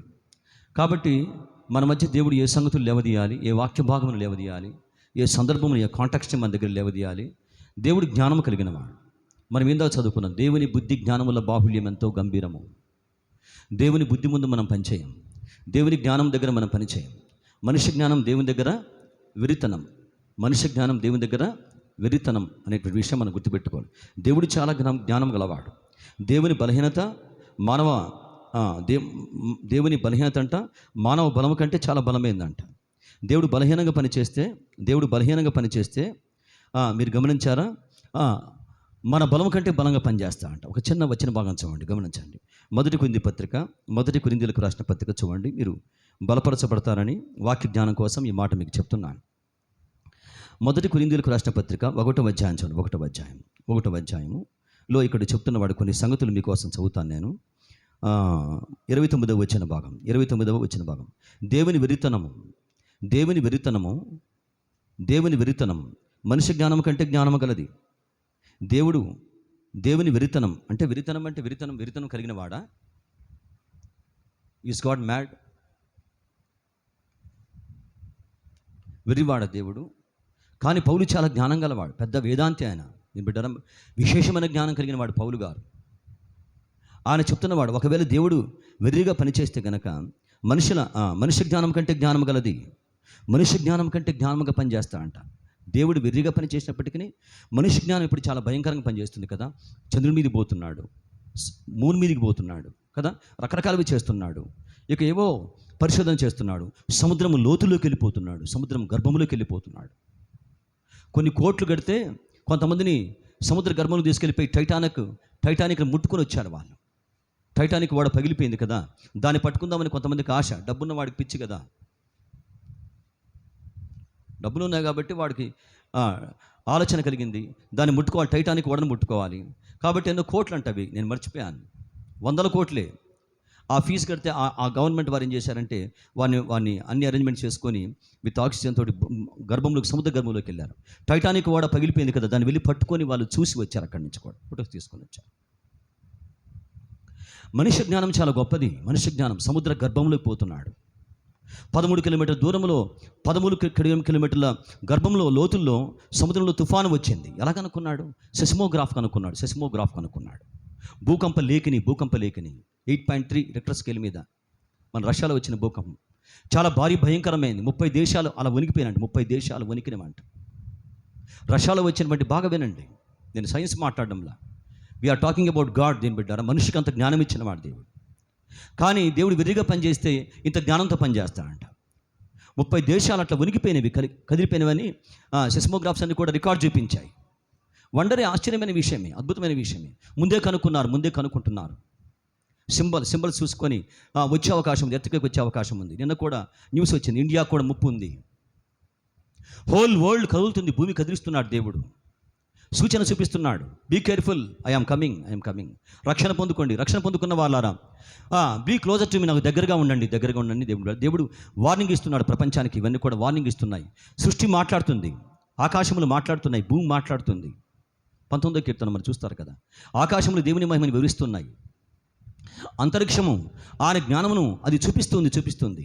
కాబట్టి భూమి కదులుతుంది, అది చెప్తుంది, బీ కేర్ఫుల్, యేసు ప్రభు 2వ రాకడలో రాబోతున్నాడు. ఆయన 2వ రాకడ రాబోతుందని భూమి చెప్తుంది, మనిషి చెప్తుంది. వార్నింగ్ బెల్స్ వస్తున్నాయి. సరే, ఇలాగా మనుషులు ముందుగానే చెప్తున్నారు. మనిషి జ్ఞానం చాలా గొప్పది. మొబైల్ ఇక్కడ, వేరే దేశంలో ఉన్నాడు వాడు, కానీ ఆశ్చర్యకరంగా మనం టచ్ చేస్తే అతని నంబర్కి వెళ్ళిపోతుంది, కనెక్ట్ అవుతుంది. వారు మనం మాట్లాడుకుంటున్నాం. చక్కగా చూసుకుంటున్నాం, నవ్వుకుంటున్నాం కదా, ఆనందంగా. మా ఇంట్లో ఇవి ఉన్నాయి అని చెప్పేసి కదా, వాళ్ళ ఇంట్లో ఉన్నవి అని కూడా మనం చూస్తున్నాం ఎక్కడ ఉన్నప్పటికీ. ఫ్లైట్లో ఉండి చూపించుకుంటారు, ఇలా ఉన్నాం ఫ్లైట్ ఎక్కామని కదా. మనిషి జ్ఞానం గొప్పదే, దేవుడిచ్చిన జ్ఞానం అది, దేవుని జ్ఞానానుసారంగా వచ్చిన జ్ఞానం అది. మనిషి కోసం ఇవన్నీ కూడా దేవుడు జ్ఞానమే ఇచ్చి వెసులుబాటు కోసం సౌకర్యాలు కల్పించాడు. కానీ ఘోరమైన విషయం మీరు గమనించండి, దేవుని కంటే మనిషి సౌఖ్యాన్ని ప్రేమించి దేవుని పక్కన పెట్టేస్తున్నాడు. మనిషి యొక్క సౌఖ్యం కోసం, సౌకర్యం కోసం, సౌలభ్యం కోసం ఇవన్నీ దేవుడు జ్ఞానం ఇచ్చేవన్నీ కూడా కలిగి జీవించమని చెప్పాడు. దేవుని జ్ఞానమే, వాటి కనుగొన్నారంటే దేవుని జ్ఞానమే. కానీ మనిషి ఏం చేస్తున్నాడంటే దేవుని కంటే సుఖానుభవం ఎక్కువగా ప్రేమించి దేవుని పక్కన పెట్టి వీటి మోసలో పడి దేవునికి దూరమై చివరికి దేని బిడ్డారా అగ్ని గంధకంతో మండు గుండములోకి మనిషి వెళ్ళిపోతున్నాడు, పాతంలోకి వెళ్ళిపోతున్నాడు. అందుకే యేసుప్రభువు ఒక మాట అన్నాడు, ఒకడు సర్వలోకమును సంపాదించుకొని వాని ప్రాణమును పోగొట్టుకుంటే వానికి ఏం ప్రయోజనం. ఒక చిన్న మాట చెప్పి ముందుకు వెళ్ళిపోతాను. టాటా చనిపోయాడు, రతన్ టాటా చనిపోయాడు. ఆయన సెకండ్ వేవ్ కరోనా టైంలో 1400 కోట్లు ఇచ్చాడు ఇండియన్ గవర్నమెంట్కి. 1400 కోట్లు గిఫ్ట్గా ఇచ్చాడు. సార్ ఇండియా ఖర్చు పెట్టమని చెప్పేసి అందరు బాధపడుతున్నారు. అంటే ఆయన దగ్గర ఎన్ని కోట్లు ఉంటాయో మరి మనకు తెలియదు. ఈ మధ్య వారు ఏం చేశారంటే నానో కార్ ఒకటి కొత్తది డిజైన్ చేశారు, దాన్ని అట్లా ఎక్స్పోజ్ చేశారు. అంతకుముందు ఆయన బతుకున్నప్పుడు 4 బైక్ మీద పోతున్నారు కాబట్టి, ఇండియా అంత పేదవారు కాబట్టి, ఎక్కువ కాబట్టి ఒక చిన్న కార్ తయారు చేస్తే ₹1,00,000, బైక్ కూడా 1,00,000 కాబట్టి ఇది కొనుక్కుంటారని ఆయన మంచి ఆలోచనతో దాన్ని తయారు చేశాడు. అది ఎందుకో సరిగ్గా అది వర్కౌట్ కాలేదు. దాన్ని పక్కన పెట్టి, ప్రొడక్షన్ పక్కన పెట్టి మరలా ఈ మధ్యన కొత్త కార్ తీసుకొచ్చారు. 1.5 lakhs తోటి కొంచెం స్ట్రాంగ్గా తయారు చేసి దాన్ని ఇక మార్కెట్లోకి తీసుకొస్తారు దాన్ని. నాకు అనిపించింది ఈయన మానవుల పట్ల, ఇండియా పట్ల ప్రేమతోటి పేదవారి కోసం కార్ డిజైన్ చేసి అలా చేసి వెళ్ళిపోయాడు. దాన్ని బట్టి వీళ్ళు ఇప్పుడు చేస్తున్నారు. బట్ వేర్ హీ గాన్, ఎక్కడికి పోయినవాడు ఆయన? ఇండియన్ గవర్నమెంట్కి సెకండ్ కరోనా వేవ్లో 1400 కోట్లు సింపుల్గా ఇచ్చాడంటే మరి ఇంత భారీ డబ్బు ఉన్నవాడు, మరి యేసుప్రభు రక్షకుడిగా వారు పార్సీలు వాళ్ళు మాదియా పారసిక సామ్రాజ్యం అంట కదా, పార్సీలు వాళ్ళు ఆచారాన్ని కూడా వేరుగా చేసుకుంటూ వచ్చారు వాళ్ళు ఆ టైంలో. అందుకే యేసుప్రభు అన్నాడు, ఒకడు సర్వలోకమును సంపాదించుకొని వాడిని పోగొట్టుకున్నాడు, నేను లేకుండా ఈ ప్రపంచాన్ని విడిచేశాడు. వానికి ఏం ప్రయోజనం? దీని బిడ్డారు గమనించండి, మనిషి జ్ఞానం చాలా గొప్పదే, గ్రేట్ గమనించండి. కానీ గుర్తుపెట్టుకోండి, దేవుడు వెర్రిగా పనిచేస్తే, పిచ్చిగా పనిచేస్తే మనిషి జ్ఞానం కంటే చాలా బలంగా ఉంటుందంట దేవుని జ్ఞానం. చూడండి కింద ఇంకా ఉంటుంది ఆ చోట. దేవుని బలహీనత మనుషుల బలం కంటే బలమైనది. ఎంత మంచి మాట అండి. దేవుని బలహీనత మనుషుల బలం కంటే బలమైంది. దేవుడు చాలా వీక్గా పనిచేస్తే మనుషుల బలం కంటే చాలా బలముగా పనిచేసినట్లు. మనుషుల బలం చాలా గొప్పది కదా, ఒక ట్రైన్ చెప్పాను కదా, ఒక ట్రైన్ ఒక ఊరిని లాక్కుని వెళ్ళిపోద్ది. ఒక విమానం ఆశ్చర్యకరంగా 300 మందిని తీసుకొని వెళ్ళిపోద్ది. ఒక షిప్, మానవుని బలం ఇదంతా కూడా. ఒక షిప్లో మీరు గమనించండి, దాదాపుగా 1.5-2 కిలోమీటర్లు ఏమో అంత పొడవు ఉంటుంది షిప్. దాంట్లో మనం బైక్ వేసుకొని పోవాలంట లోపల షిప్లో. బైకులు, కార్లు, బస్సులు మొత్తం వేసుకొని పోతుంది షిప్లో. మనుషుల బలం. కానీ మీరు గమనించండి, దేవుడు కనుక వీక్గా పనిచేస్తే, బలహీనంగా పనిచేస్తే మనుషుల బలం కంటే బలమైన వాడిగా పనిచేస్తాడంట. మీకు ఒకవేళ అనిపిస్తుందా దేవుడు నా జీవితంలో వీక్గా పనిచేస్తున్నట్టు కనిపిస్తుందని? కానీ మీరు కంగారు పడవద్దు. మనుషుల బలం కంటే బలముగా ఉన్నాడు. ఇక దేవుని బలం తను పనిచేస్తుంటే ఎలా ఉంటాడు ఆయన? కార్యములు అల్పంగా ఉంటాయి, వీక్గా ఉంటాయి కొన్నిసార్లు. దేవుడు నా జీవితంలో వీక్గా ఉన్నాడా, బలహీనంగా ఉన్నాడని అనిపిస్తుంది. కానీ అలా లేడు ఆయన శక్తిమంతుడిగా ఉన్నాడు, బలమైన వాడుగా ఉన్నవాడు. ఒక చిన్న భాగం చూడండి. ఇదే 2వ కొరింథీ పత్రిక చూడండి, వాక్యం బిడ్డ. 2వ కొరింథీ పత్రికలో 2వ కొరింథీ పత్రిక 13వ అధ్యాయం చూస్తారు వాక్యమును. 2వ కొరింథీ పత్రిక 13వ అధ్యాయం మీరు గమనించండి. దేవుని చేత బలపరచబడి ఈ వచ్చిన భాగాన్ని మీకు చూపిస్తున్నాను. మీరు చూడండి వాక్యమును. 3వ వచ్చిన భాగం చూస్తారా? 3వ వచ్చిన భాగం. క్రీస్తు నా యందు పలుకుచున్నాడని రుజువు కోరుచున్నారా? ఆయన మీ ఎడల బలహీనుడు కాను గాని మీ యందు శక్తిమంతుడై ఉన్నాడు. ఆయన మీ ఎడల బలహీనుడు కాడు, మీ యందు శక్తిమంతుడై ఉన్నాడు. God is powerful in you. ఆయన బలహీనంగా పనిచేయడం లేదు. బలహీనతను బట్టి ఆయన సెలవేయబడిన కానీ దేవుని శక్తిని బట్టి జీవించి ఉన్నాడు. మేమును ఆయన యందుండి బలహీనమై ఉన్నాం, కానీ మీ ఎడల దేవుని శక్తిని బట్టి ఆయనతో కూడా జీవం గల వారమై ఉన్నాం. కాబట్టి మీరు విశ్వాసం గలవారై ఉన్నా లేదో మిమ్మల్ని మీరు శోధించి పరీక్షించుకోనండి. దేవుడు ఎలా ఉన్నాడు నీలో దేని బిడ్డారా? గాడ్ ఈజ్ నాట్ వీక్, ఆయన సో పవర్ఫుల్. ఆయన బలహీనంగా పనిచేసిన మనుష్య బలం కంటే బలంగా పనిచేసేవాడు ఉన్నవాడు. కాబట్టి అలాంటప్పుడు మీరు గమనించండి, ఆయన శక్తిమంతుడిగా ఉంటే వాక్యం చెప్తుంది ఆయన ఎడల బలహీనమైన వాడుగా లేడు, కానీ God is so powerful among you. కాబట్టి ఆలోచన చేయండి, అంత శక్తివంతంగా ఉంటాయి దేవుని కార్యములు. దేవుని బిడ్డలారా, ఆ విశ్వాసానికి అప్పగించుకున్న వారమే దేవుని యొక్క వాక్యాన్ని మనం కొంచెం విందాం. రండి వాక్యంలోకి రండి. హెబ్రీ పత్రిక మీరు చూడండి వాక్యమును. ఈ విశ్వాసానికి అప్పగించుకున్న వారమై ఇలాంటి దేవుడు మన మధ్య ఉండగా, ఇలాంటి ప్రభు మనతో ఆశ్చర్యకరంగా మాట్లాడుతూ ఉండగా ఎటువంటి నమ్మకాన్ని కలిగి ఉండాలి? What type of mind we should have. మనకి ఎలాంటి మైండ్ ఉండాలో చెప్తున్న వాడి చోట పౌలు గారు 12వ అధ్యాయం చూడండి వాక్యం. హెబ్రీ పత్రిక 12వ అధ్యాయం. ఇంత గొప్ప సాక్షి సమూహము మేఘం వల్లే మనల్ని ఆవరించి ఉన్నందున, ఇంత గొప్ప సాక్షి సమూహము మేఘం వల్లే మనల్ని ఆవరించి ఉన్నందున మనము కూడా ప్రతి భారమును సులువుగా చిక్కులు పెట్టి పాపమును విడిచిపెట్టి విశ్వాసమున కర్తయు దాన్ని కొనసాగించేవాడైన యేసు వైపు చూచు మన ఎదుట ఉంచబడిన పందెములో ఓపికతో మనం పరిగెత్తాలి. ఓపికతో పరిగెత్తాలి. ఇక్కడ కొన్ని విషయాలు ఉన్నాయండి దీని బిడ్డారా. మన ముందేముంది? పందెం, పరుగు పందెం. క్రిస్టియన్ లైఫ్ని ఏమన్నారంటే పరుగు అన్నారు. క్రిస్టియన్ లైఫ్ని ఏమన్నారమ్మా? క్రైస్తవ జీవితాన్ని పరుగు అన్నారు. పరుగు అంటే పరిగెత్తడం కాదు. పరుగంటే పరిగెత్తడం కాదు. పరుగంటే ఏంటి? నీవు దేవునితో కొనసాగుతూనే ఉండాలి. వాక్యం చదువుకుంటూనే ఉండాలి. ప్రార్థన చేసుకుంటూనే ఉండాలి. ఈరోజు ప్రార్థన చేసుకున్నావు, రేపు చేసుకోకపోతే పర్లేదు అనుకునే అవకాశం లేదు. దాన్ని పరుగు అంటారు. ఎవిడే వాక్యం చదువుకోవాలి, ఎవిడే ప్రార్థన చేసుకోవాలి. దీని బిడ్డారా, నాకు మన ఎవరో చెప్తున్న బ్రదర్ గారు, మీరు పోయిన ఆదివారం వాక్యం చెప్పారు. గెహజీ వాక్యం లేకుండా బయటకు వచ్చాడు. ఎర్లీ మార్నింగ్ ప్రార్థన చేసుకోకుండా బయటకు వచ్చాడు. అల్లరి, భయమును, భయోత్పాతాన్ని చూశాడు ఆయన. మీరు చెప్పింది కరెక్టే బ్రదర్ గారు, మా జీవితంలో పొరపాటు ఇది, మిస్టేక్ ఇది.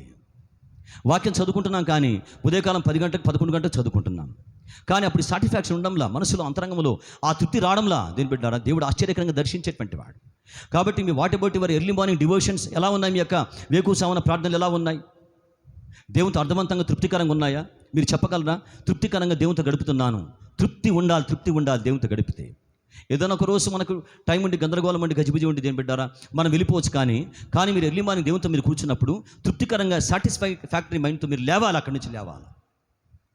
చాలా కాలం మీద ప్రభువుని నమ్ముకొని కాబట్టి గమనించండి, మీరు అసంతృప్తిగా వాక్యం దగ్గర నుంచి మీరు లేవద్దు. మీరు దేవుని యొక్క వాక్యం దగ్గర కూర్చున్నారంటే వాక్యం అలా చదువుకోవాలి, ప్రార్థన కూడా అలా చేసుకొని ఈ రోజున దేవుడు నాకు ఇచ్చిన విషయం అని చెప్పేసి ఆ తృప్తి కలిగిన మనసుతో మీరు ఆశ్చర్యకరంగా లేచి మీరు లోకంలోకి వెళ్ళాలి. గెహజీ ప్రాబ్లం ఇదే. ఏం చేశాడు ఆయన? వాక్యం లేకుండా, ప్రార్థన లేకుండా గుడారం నుంచి బయటకు వచ్చేసాడు. రాగానే గమనించండి, అయ్యో అని కేకలు వేసేటువంటి భయోత్పాతమైన సన్నివేశం ఆయన ఎదుర్కోవాల్సి వచ్చింది. అందుకే వాక్యం మనం చూస్తున్నాం ఈ చోట. వాక్యం ఏం చెప్తుంది? క్రిస్టియన్ లైఫ్ ఒక పరుగు లాంటిది. ఈరోజు వాక్యం చదువుకున్నాం, రేపు చదువుకోపోతే పర్లేదు అనుకునే అవకాశం లేదు. రేపు కూడా వాక్యం చదువుకోవాలి. ఈరోజు అన్నం తిన్నాం, రేపు తినపోతే పర్లేదు అని అనుకునే అవకాశం ఉందా? అది శరీరానికి ఆహారం, ఇది ఆత్మక ఆహారం. వాక్యం ఆత్మక ఆహారం. నేను ఒకసారి మా నాన్నగారితో పాటు వాళ్ళ ఆఫీస్లోకి వెళ్ళాను. ఏమంటే నేను అప్పుడు డిప్లొమా ఫస్ట్ ఇయర్ అనుకుంటాను. మా నాన్నగారితో పాటు మధ్యాహ్నం పూట ఆయన ఆఫీస్లోకి పోతే, అంటే అక్కడ అన్నీ కూడా మిషన్స్ ఉంటాయండి, మెకానికల్ మిషన్స్ ఉంటాయి. వాటిని చూపిద్దాం తీసుకుని పోయాడు, ప్రాజెక్ట్ కాబట్టి. పోతే అక్కడ ఒక అంకుల్ వాక్యం చదువుకున్నాడు. అప్పుడు నాకు కొత్త, ఇలాగ తెలియదు, భక్తి కొత్త. ఆయన వాక్యం చదువుకుంటున్నాడు. ఆయనకి మా నాన్నగారు పరిచయం చేస్తే ఆయన వెరీ గుడ్ ప్రసాద్, ఉదయకాలం వాక్యం చదువుకున్నాం అన్నాడు. చదువుకుంటాను అంకుల్, రోజు చదువుకుంటాను అన్నాను. మరి మధ్యాహ్నం సాయంకాలం చదువుకుంటాం అన్నాడు. చదువుకోనని చెప్పేశాను. దీన్ని బట్టి చదువుకోను అన్నాను. అప్పుడు డిప్లొమా గమనించండి. ఆయన అన్నాడు, మరి మధ్యాహ్నం కూడా అన్నం మానేసే అన్నాడు. ఆయన మధ్యాహ్నం అన్నం మానేసే అన్నాడు. సింపుల్గానే వేసాడు. రాత్రి కూడా బ్రేక్ఫాస్ట్ చేస్తావా? మానేసేయి. కఠినంగా అన్నాడు. నా లైఫ్లో ఫస్ట్ లాట్ ఎదుర్కోవడం అంటే ఆయన ఉద్దేశం ఏంటంటే, ఆయన చెప్తాను కోపడడం కాదు, కానీ మరి మనం మధ్యాహ్నం భోజనం చేస్తున్నాం, ఉదయకాలం బ్రేక్ఫాస్ట్ చేస్తున్నాం, రాత్రి మనం డిన్నర్ చేస్తున్నాం. దేనికోసమని? బాడీ వీక్ కాకుండా. అది బాడీకి. వాక్యం దేనికి? ఆత్మకాహారం. అది ఆత్మకాహారం. బిడ్డ వాక్యాన్ని తీసుకోండి. యు యాజ్ ఎ బిలీవర్, ప్రభుని నమ్ముకున్న వ్యక్తిగా ఇవి ఆత్మ సంబంధ విషయాలు పాటించవలసిందే. ఇలా దేవుడు ఉన్నాడు, ఏమై ఉన్నాడో, వాక్యం ఎందుకు ఆత్మక ఆహారమో, వాక్యమును దివారాత్రం ఎందుకు ధ్యానించాలో దేవుడు చెప్తున్నవాడు. కాబట్టి ఉదయకాలం వాక్య ధ్యాన సమయాలు ఎలా ఉన్నాయి? ఈరోజు చదువుకున్నాం, రేపు పర్వాలేదు అనుకునే అవకాశం లేదు. అందుకే చెప్పాను, ఇది పరుగు. పరిగెడుతూనే ఉండాలి, వాక్యం చదువుకుంటూనే ఉండాలి. ఆ టైంకి దేవునితో మన సహవాసం జరుగుతూనే ఉండాలి. అందుకే పౌలు గారు మీరు చూస్తే కనుక, నేను పరిగెడుచున్నాను, బాగా పరిగెత్తండి అనే మాట మాట్లాడుతుంటాడు. అంటే క్రిస్టియన్ లైఫ్ ఏమన్నారు? ఒక రేస్, ఇది ఒక పరుగు అన్నమాట. పరుగు. దేవుని పని చేస్తూనే ఉండాలి, ఆపకూడదు. దేవుని పని చేస్తూనే ఉండాలి. ఎన్ని ఆటంకాలు అడ్డంకులు ఉన్నా, శవం లేచిన, మనుషులు మరణించిన, కానీ పరిచర్య జరుగుతూనే, ప్రార్థన జరుగుతూనే ఉండాలి. ఎందుకోసమని? ఇవన్నీ సంభవిస్తుంటాయి, జరుగుతుంటాయి, వెళ్ళిపోతుంటాయి. కానీ ఈ పరుగు మనం పరుగుతూనే ఉండాలి. ప్రభుతో సహవాసం, వాక్యం చదువుకోవడం, పాటలు పాడడం, వాక్యం ధ్యానించడం, ప్రార్థన చేసుకోవటం, ఆరాధించడం, దేవుని పని చేయటం, ప్రభుతో జీవించడం బిడ్డారా. అందుకన్నాడు, పరుగు పందెంలో ఓపికతో మనం పరిగెట్టాలి.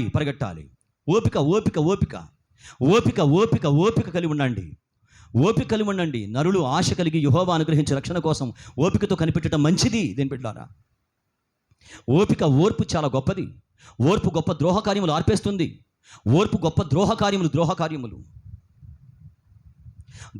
ఆపేస్తుంది ఓర్పు. కాబట్టి ఓర్చుకోండి. కింద కింద మీరు గమనించండి, చెప్తాడు ఇచ్చేవాడు. చూడండి వాక్యం గమనిస్తారా? 3వ వచనం భాగం చూడండి. 3వ వచనం మీరు అలసట పడకయు మీ ప్రాణములు విసుకకయు ఉండునట్లు పాపాత్ములు తనకు వ్యతిరేకంగా చేసిన తిరస్కారం అంతయు ఓర్చుకునిన ఆయన తలంచుకొనుడి. ఓపికలో భాగమే ఓర్చుకోవటం. కాబట్టి దీన్ని మళ్ళీ మెన్షన్ చేశాడు పౌలు గారి చోట. మీరు అలసట పడవద్దు, మీ ప్రాణములు విసుకు అప్పగించుకోవద్దు. పాపాత్ములు తనకు వ్యతిరేకంగా చేసిన తిరస్కారబద్ధయు ఓర్చుకున్న ఆయన తలంచుకొనడి. ఆయన బాగా రిమైండ్ చేసుకోండి. దేని బిడ్డారు? యేసుప్రభుని బాగా రిమైండ్ చేసుకోండి. యేసుప్రభుని బాగా రిమైండ్ చేసుకోండి. యేసుప్రభుని బాగా అర్థం చేసుకోండి. యేసుప్రభుని బాగా ధ్యానం చేయండి. యేసుప్రభుని బాగా స్టడీ చేయండి. నాకు ఒక అన్న చెప్పాడు, ప్రసాద్, మత్తయి సువార్త, మార్కు సువార్త, లూకా సువార్త, యోహాను సువార్త బాగా రీసెర్చ్ చేయి అన్నాడు. అప్పుడు నాకు అర్థం కాలేదు అది. ఆయన చాలా పెద్దవాడు, ఆయన ఒక స్పీకర్ ఎంఎన్ రవికుమార్ గారు. ఆయన కావల్లో ఉంటాడు, గ్రాడ్యుయేట్.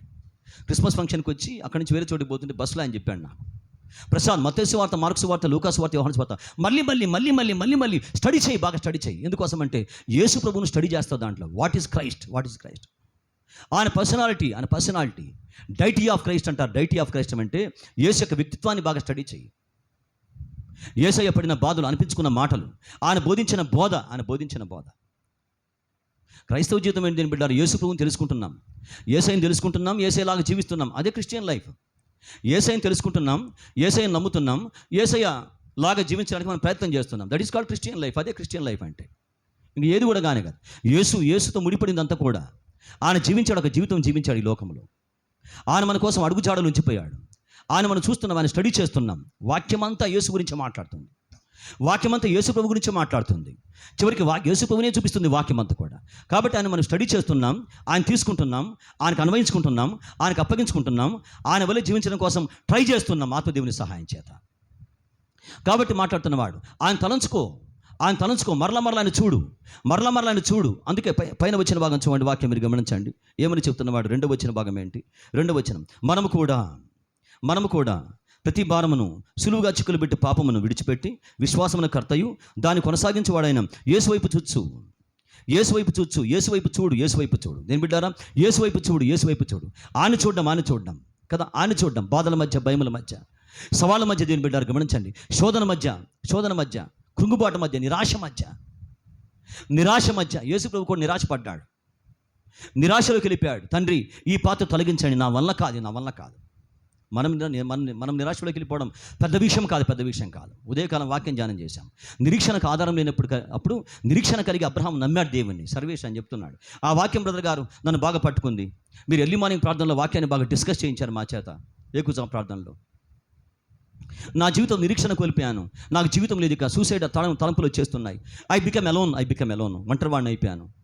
కాబట్టి ఇక చనిపోతే బాగుంటుంది అనుకున్నాను. అలాంటి తలంపులు కలుగుతున్నాయి. కానీ ఆ సమయాల మధ్య ఆశ్చర్యకరంగా మీరు ఏం చేశారంటే ఈ వాక్య భాగాన్ని లేవదీసి మీరు డిస్కస్ చేస్తూ వచ్చారు. నిరీక్షణకు ఆధారం లేదు కాబట్టి ఇప్పుడు ఏమైనా నమ్మాలి, దేవుని నమ్మాలి.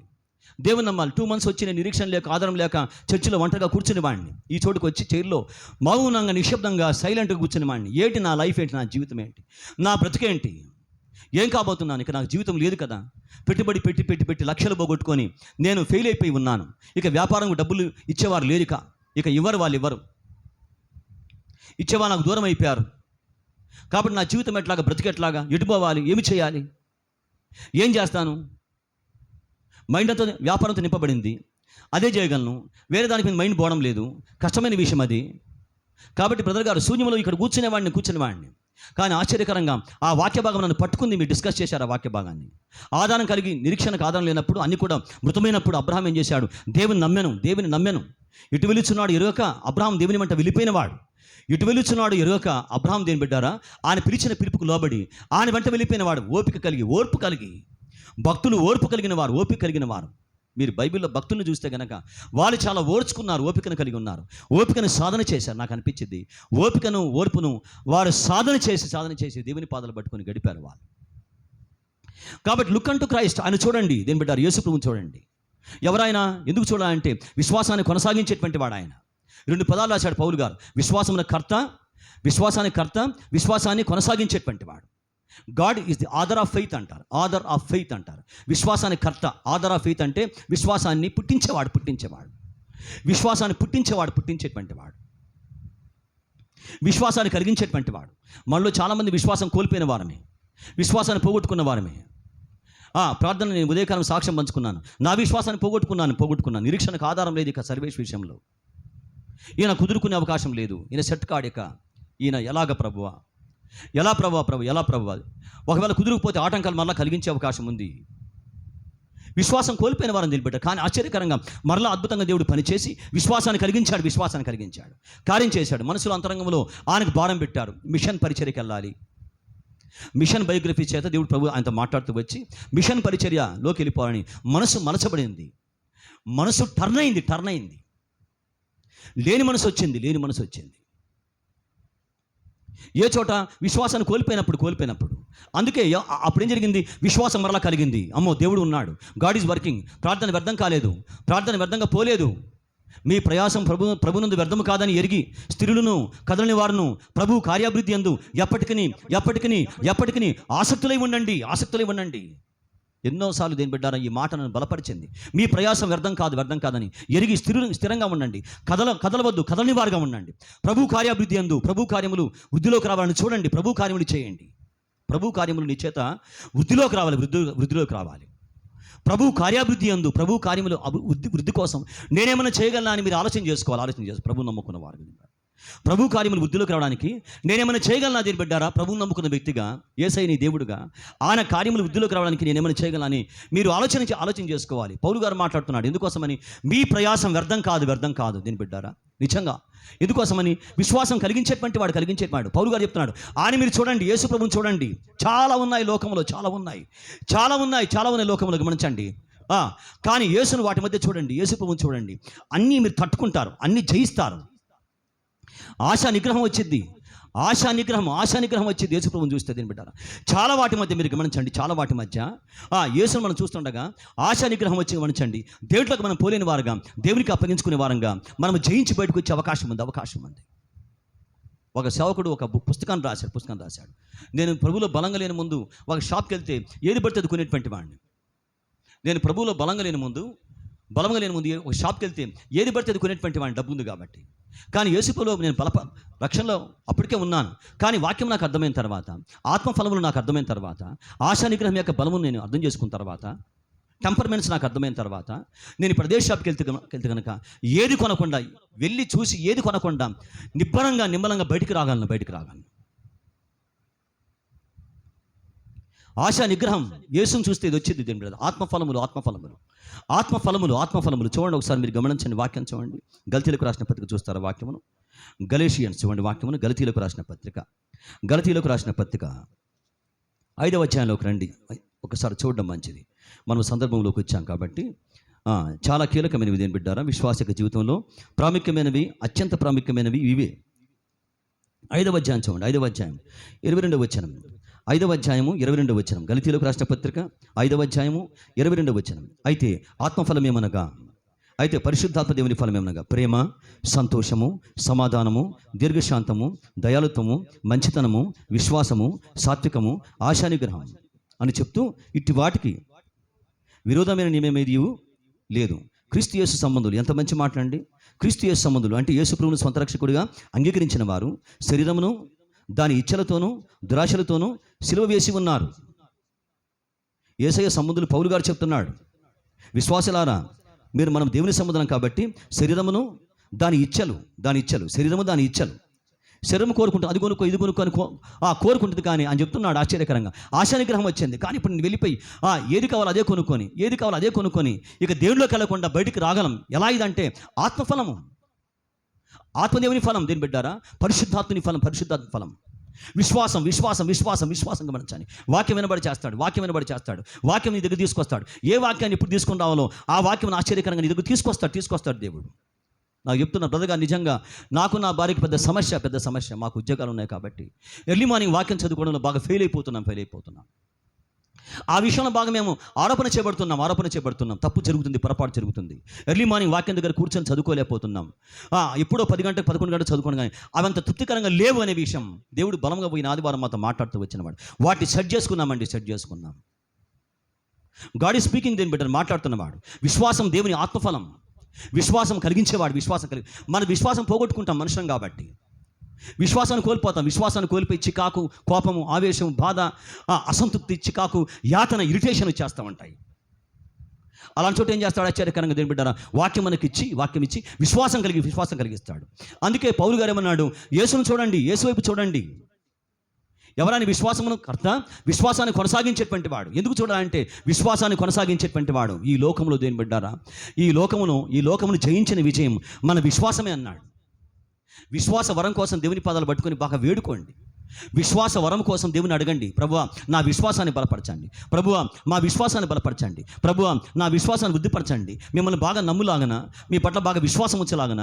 దేవ అవిశ్వాసం లేకుండా నాకు సహాయం చేయండి ప్రభు అని నిలబెట్టారా. దేవుని పాదాలు పట్టుకొని దేవుని మీరు అడగండి. అక్కర్ల కోసం అడుగుతున్నారు. కానీ ప్రభా ఆత్మఫలమును నాకు ఇవ్వండి, మీ ప్రేమను నాకు ఇవ్వండి, మీ సమాధానం నాకు ఇవ్వండి, మీ సంతోషం నాకు ఇవ్వండి, దేవ మీ సాత్వికాన్ని నాకు ఇవ్వండి. దేవుని అడగండి, వాటి కోసం అడగండి.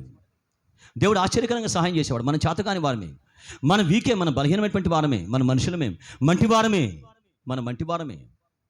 మన్నైపోతున్న వారమే, పాప నియమాన్ని కలిగిన వారమే. మన చేతకాదు కానీ దేవుని అడగడం. లార్డ్ నాకు సహాయం చేయండి, నన్ను బలపరచండి ప్రవ్వా, నేను బలహీనమైన వాడిని ప్రవ్వా, బలహీనాలను ప్రవ్వా, నాకు ఈ విషయంలో బలమనివ్వండి ప్రవ్వా, మీ ప్రేమను నాకు ఇవ్వండి, మీ యొక్క సమాధానం, మీ మంచితనం, మీ సాత్వికం ప్రవ్వా, అయ్యా మీ విశ్వాసం నాకు ఇవ్వండి. దేవుని బిడ్డ దేవుని అడగటం చాలా బలమైన విషయం. అది దయాలుత్వం. దేవుడు చాలా దయగలవాడు. దేవుని దయ. దేని బిడ్డ మీ ఇంట్లో ఏదన్నా పాత వస్తువులు అయిపోతే కనుక వాటిని వెంటనే లేని వారికి ఇచ్చేయండి. దయ. చాలా ఉంటాయి. స్టాక్ పెడతారు, చాలామంది స్టాక్ పెడతారు. ఇది బిలీవర్స్గా చేయాలి. చాలామంది నీకు అక్కడికి రాంది వేరే వారికి చాలా యూస్ఫుల్గా ఉంటుందండి. నీకు ఇంట్లో అది వేస్టే, నువ్వు కొత్తది కొనుక్కున్నావు, పాతది వేరే వారికి ఇచ్చే, దాన్ని అమ్మొద్దు. బీయింగ్ యాజ్ ఎ బిలీవర్ ఈవిడి మీకు ఇవ్వబడును.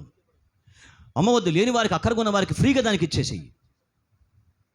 దేవుడు నీకు మరలా ఇస్తాడు. నువ్వు కొనుక్కున్నావు దాన్ని, వేరే వారు దానికి అమ్మొద్దు. దేవుని గుణం ఇది. బట్టలు ఇవ్వండి. మేమన్నా అభిషేక బట్టలు తీసుకుని పోయి అక్కడ మేము పక్కన పెట్టి ఏమనుకుంటారో మేము బాధపడుతున్నాం. ఇస్తే ఏమనుకుంటారో మేము బాధపడుతున్నాం. ఇక చిన్నగా ఏం చేసామంటే, ఏమండి కొన్ని బట్టలు ఉన్నాయి, మీకు కుమారులు ఉన్నారు కాబట్టి మీకు పని చేస్తాయి, అవి బాగున్నాయి, కొత్తగా ఉన్నాయి బట్టలు, ఆయనకు పట్టడం లేదు కాబట్టి అని అంటే ఆయన సంతోషంగా, సార్ మీరు అట్లా అనుకోదు సార్, నేను ఖచ్చితంగా వాడుకుంటాను, నేను వేరే వారి దగ్గర బట్టలు తెచ్చుకుంటాం సార్, మాకు వేరే వారు ఇచ్చింది. మీరు గమనించారు దేని బిడ్డారా, ఎంత యూస్ఫుల్ గమనించండి. వాటిని మనం పారేయవచ్చు, అవి అట్లాగనే పెట్టి చీకిపోయి చేసి వాటిని మసిబట్టల కోసం వాడుకోవచ్చు. కానీ వేరే వారు వాడిని చక్కగా వాటిని వేసుకొని they will enjoy. God's mind దయాలుత్వం, దయ. ఫ్రీగా ఇవ్వు, వదిలేసాయి. నీకుంటే కనుక దాన్ని వదిలేసాయి, కడగొద్దు, పోనీ, నీకేం లాస్ లేదు, నష్టం లేదు. వాటి గురించి కలవడపడవద్దు. నీకు వెనక్కిచ్చే వాటిని మరో దేవుడు నీకు ఇచ్చేస్తాడు. దేవుడు నీకు వెనకేది వాళ్ళు దాన్ని మరలా నీకు ఇచ్చేస్తాడు. ఈ అర్థమవుతుంది మాట. దేవుడు మీకు వెనకేది వాళ్ళు దాన్ని మరలా మీకు ఇచ్చేస్తాడు. నీకు అక్కర్లేదు అనుకుంటే దాన్ని వదిలేస్తాడు దేవుడు. వదిలేసాయి, నీకు అది బ్లెస్సింగ్. ఎందుకు వదిలేసాడు దేవుడు? ఇవ్వగలడు కదా అంటే that is blessing for you. అప్పగించేసే వాళ్ళు చేత కాదు. ఇక దయాళుత్వం, దయగలవాడు యెహోవా, దయగలవాడు. దేని బిడ్డారా, కాబట్టి మీకు మరలా చెప్తున్నాను, మీ ఇంట్లో వస్తువులు ఉంటాయి దేని బిడ్డ, గుర్తుపెట్టుకోండి. అవి లేక బాధపడుతున్న వారు పాత మిక్సీ, పాత టేబుల్, పాత చైర్స్ మీకు అక్కర్లేదు, మీరు కొత్తవి కొనుక్కున్నారు, వాటిని వేరే వారికి ఫ్రీగా ఇచ్చేసేయండి, కనుక్కొని ఇచ్చేసేయండి. ఉంటారు, వెయిట్ చేస్తూ ఉంటారు, ఉంటే బాగుండు కదా, ఈ చైర్ ఉంటే బాగుండు కదా అన్నట్టు వాళ్ళు చాలామంది ఉంటారు. మీ మంచి బట్టలు ఇవ్వండి. సేవకులు చాలామంది ఉన్నారు దీని బట్టి, పిల్లలు చాలామంది ఉన్నారు. దే కెన్ యూస్ మీ మంచి చీరలు. మొన్న నాకు వేరే సేవకుడు ఆయన టీషర్ట్ వేసుకున్నాడు. టీషర్ట్ వేసుకొని నాకు చూపిస్తున్నాడు. అన్న మీరు ఇచ్చిన టీషర్ట్ అన్న, అప్పుడు ఏదేట వరదలప్పుడు మనం ఇచ్చాం, ఇచ్చాను. నేను నిజంగా స్టన్ అయిపోయాను. అంటే అంత అక్కర వారికి ఉంది. ఏదో మీటింగ్లో కలుసుకుంటే నన్ను కలిసి, అన్న మీరు మా ఇంటికి వచ్చారు, అప్పుడు ఆ వరదల టైంలో మా ఇంటికి వచ్చి సేవకులకు మనం ఇచ్చాం కదా, ఆయన వేసుకొని చూపిస్తున్నాడు. ఇది మీరు ఇచ్చిన టీషర్ట్ చాలా బాగుందన్న, కొత్తదన్న, బ్రాండ్ అన్న, ఇది ఎవరో ఇచ్చారు దేని బిడ్డారా. అది వారికి చాలా useful. They feel very happy. చాలా కాలం గుర్తుంటాయి. వారు ఏడుస్తారు, దే విల్ క్రై. నేను ఒక సేవకుల మీటింగ్లో మాట్లాడుతున్నాను తెల్లవారుజామున. భువనగిరి ప్రాంతంలో అక్కడ వీరేశలింగం అని ఉంటే పోతే అక్కడికి వాళ్ళ సేవకులు ఏదో మీటింగ్ పెట్టుకుంటే ఎర్లీ మార్నింగ్ ఒక గంట మాట్లాడమని ఇంకా ఏమంటే వాక్యం మాట్లాడిస్తాను. అయిపోయిన తర్వాత ఒక వ్యక్తి పరిచయం అయ్యాడు. ఆయన పరిచయం ఏమన్నాడంటే ఏదో మాటల మధ్య వచ్చి నిరీక్షణ గారు డోర్నకల్లో ఉంటారు, ఒక అన్న డోర్నకల్లో ఉంటారు. అక్కడ ఆయన చదువుకున్నా అంట, హాస్టల్ చదువుకున్నా అంట. నేను ఊరికి అడిగాను, మీకు నిరీక్షణ గారు పరిచయమేనా అన్నాను డోర్నకల్ అనగానే. ఆయన వెంటనే మీరు గమనించాను, చేయబట్టుకున్నాడు, కౌగులించుకున్నాడు. ఏమండి మీరు నమ్మండి, దీని బిడ్డ ఒక 3 నిమిషాలు ఏడ్చాడు. ఆయన ఏడ్చాడు. వారు విడిపోయేంత కాలం అయిపోయింది, 25 years అయిపోయింది. ఇప్పుడు ఆయన సేవకుడు ఆయన. అప్పుడు ఆయన అంటున్నాను, ఎందుకు ఏడ్చాను మీకు అర్థం కాకపోవచ్చు అన్న. నేను స్టూడెంట్గా ఉన్నప్పుడు, చిన్నవాడిగా ఉన్నప్పుడు అన్న మేము పేదవారి హాస్టల్లో అన్న ఆయన టీచర్, డ్రాయింగ్ టీచర్ ఆయన, మాకు పెన్సిళ్ళు, బుక్కులు, పెన్నులు ఇచ్చేటువంటి వాడు. ఆయన ఇచ్చేవాడన్న, ఆయన ఇచ్చేదానికోసం కాచుకునేవాడిని. ఎందుకోసం అంటే నాకు కొనుక్కునే అవకాశం లేదన్న. Books, note books, long note books, short note books అన్న, పెన్నులు, పెన్సిళ్ళు, రబ్బర్లు, అవి మనకు చిన్నవే. 25 years అయిపోయింది. నాకు ఆశ్చర్యం అనిపించింది. అంటే ఇలా గుర్తుండిపోతాయి, దీని బిడ్డారా, గుర్తుండిపోతాయి. ఆత్మఫలంలో ఒక ఫలమైన దయాలుత్వం. కాబట్టి దీని బిడ్డ ఒక విషయం నేను ముగిస్తున్న ఈ విషయాన్ని. మీకు ఏదైనా అలా ఉంటే, సర్ప్లస్గా ఉంటే, సఫిషియెంట్గా ఉంటే, వేరే వారికి, అక్కడికి ఉన్న వారికి మీ వంట పాత్రలు దీని బిడ్డారా, మీరు కొత్త స్టవ్ కొనుక్కున్నారు, పాత స్టవ్ అమ్మవద్దు. ఉల్లిపాయలకి ఏవద్దు. ఉల్లిపాయలు కొనుక్కుంటాను, మళ్ళీ బస్తాలు కొనుక్కునే శక్తి నీకు ఇచ్చాడు దేవుడు. లేని వారికి ఇవ్వండి పాత వస్తువులు. లేని వారికి సెకండ్ క్లాస్ ఇవన్నీ కూడా. వారికి అది ఫస్ట్ క్లాస్, నీకు అది థర్డ్ క్లాస్ కావచ్చు, దేవుని కృపను బట్టి. ఇలా చాలా ఉంటాయి. పుస్తకాలు కొనివ్వండి, పేద పిల్లలకి పుస్తకాలు కొనివ్వండి. పెన్సిల్, దయ, ఆత్మఫలం అది దయ. ఎవరికైనా ఫీజుకి మనీ ఇవ్వండి. ఎవరికైనా ఫీజుకి పాప, బాబు ఇదిగో ఈ మనీ ఉంచుకో, చదువుకో. ఎస్, ఈవిడి మీకు ఇవ్వబడును. దూరదృష్టి కలిగిన వాడు తన ఆహారంలో కొంచెం బీదలకు ఇస్తాడు. సొలొమోను మాట్లాడుతున్నాడు. దూరదృష్టి కలిగిన వాడు తన ఆహారంలో కొంచెం ఇస్తాడు. ఎవరు వారు? దూరదృష్టి కలిగిన వారు. నువ్వు ఇచ్చినవి అప్పుడు నీ దగ్గరికి ముందుకు వస్తాయి మరలా. నువ్వు ఇచ్చినవి. అందుకే బైబిల్ ఉన్న మాట ఏంటి? నువ్వు చేసినట్లే నీకు చేయబడును. మీరు ఏ కొలతతో కొలుస్తారో అదే కొలత మీకు కొలబడుతుంది. ఖచ్చితంగా దేవుని బిడ్డ, దేవుడు చాలా బలమైనటువంటి వాడు. ఆత్మఫలములు ఇవన్నీ కూడా. కాబట్టి ఆశానిగ్రహం ఎవరైనా విశ్వాసాన్ని కలిగించేటువంటి వాడు, ఎవరైనా విశ్వాసాన్ని కొనసాగించేటువంటి వాడు, విశ్వాసాన్ని కొనసాగించేవాడు. విశ్వాసాన్ని పోగొట్టుకుంటాం, విశ్వాసం ఇచ్చి దాన్ని కొనసాగించలాగా సహాయం చేస్తాడు. కాబట్టి ఏం చేయాలంటే చూడండి, వాక్యం మీరు గమనించండి. హెబ్రీ పత్రిక 12వ అధ్యాయంలోకి రండి. దేని బిడ్డారా, హెబ్రీ పత్రిక, నేను వాక్యం ముగిస్తున్నాను ఈ చోట. ఈ యొక్క వాక్యమును మొదటి భాగం చదువుకొని మీరు గమనించండి. హెబ్రీ పత్రిక 12వ అధ్యాయంలో ఇంత గొప్ప సాక్షి సమూహము మేఘములే మనల్ని ఆవరించి ఉన్నందున మనము కూడా ప్రతి భారమును సులువుగా చిక్కులు పెట్టి ప్రతి పాపమును విడిచిపెట్టవలసినవి కొన్ని ఉన్నాయి. దీని బిడ్డలు విడిచిపెట్టవలసినవి గుర్తుపెట్టుకోండి. మీరు వాక్యం చదువుకుంటున్నప్పుడు కొన్ని ప్రశ్నలు వేసుకోవాలి. మీరు వ్యక్తిగతంగా వాక్యం చదువుకుంటున్నప్పుడు కొన్ని ప్రశ్నలు వేసుకోవాలి. ఈరోజు చదువుకున్న వాక్యములో ఏదైనా వాగ్దానం ఉందా? ఒక 5-6 ప్రశ్నలు వాక్యం ధ్యానం చేసుకున్నారు. ఉదయకాలం వాక్యం చదువుకున్నారండి, అంతా మీరు స్టడీ చేసుకున్నారు, వాక్యం అయిపోయింది. నెక్స్ట్ అప్లికేషన్ ఏంటి? ఈరోజు చదువుకున్న వాక్య భాగంలో దేవుడు నాకు ఏదైనా వాగ్దానం ఇస్తున్నాడా? ఏదైనా ఆదరణకరమైన మాట నాకు ఇస్తున్నాడా? దేవుడు నాకు ఏదైనా విడిచిపెట్టమని చెప్తున్నాడా? ఏదైనా అలవర్చుకొని చెప్తున్నాడా? ఏదైనా ప్రాక్టీస్ చేయని చెప్తున్నాడా? దేవుడు చెప్తున్నాడా? లేదా దేవుడు ఏదైనా కమాండ్ ఇస్తున్నాడా? ఏదైనా పాపాన్ని చూపిస్తున్నాడా? ఇలా మీరు క్వశ్చన్ వేసుకుంటే ఏదో ఒక క్వశ్చన్తో మీకు ఉత్తరం వస్తుంది. ఆదరణ రావచ్చు, ఒక ఆజ్ఞ మీరు పొందుకోవచ్చు, ఒక ఆదరణ మీరు పొందుకోవచ్చు. ఒక విషయాన్ని విడిచిపెట్టే విషయాన్ని విడవటం, అలవర్చుకోవడం. క్రైస్తవ జీవితంలో ఏంటి? విడవడం, అలవర్చుకోవడం. విడిచేవి చాలా ఉంటాయి. నువ్వు ఎంత విడిచినా ఇంకా విడిచేవి చాలా ఉంటాయి. ఎందుకోసమని? ఆయన మోస్ట్ హోలీ గాడ్. ఈ లోకంలో మనం ఉన్నాం. మాలిన్యం మనకు అంటుకుంటుంది. వాటి మనం విడిచేస్తూ ఉండాలి, వదిలిపెట్టేస్తూ ఉండాలి. పాపాన్ని విడిచేస్తూ ఉండాలి, లోకాన్ని విడిచేస్తూ ఉండాలి. లోకంలో చాలా ఉన్నాయి, పుట్టుకతో వచ్చినవి చాలా ఉన్నాయి. నాకు సర్వేష్ ఉదయకాలం సాక్ష్యం పంచుకుంటున్నాడు.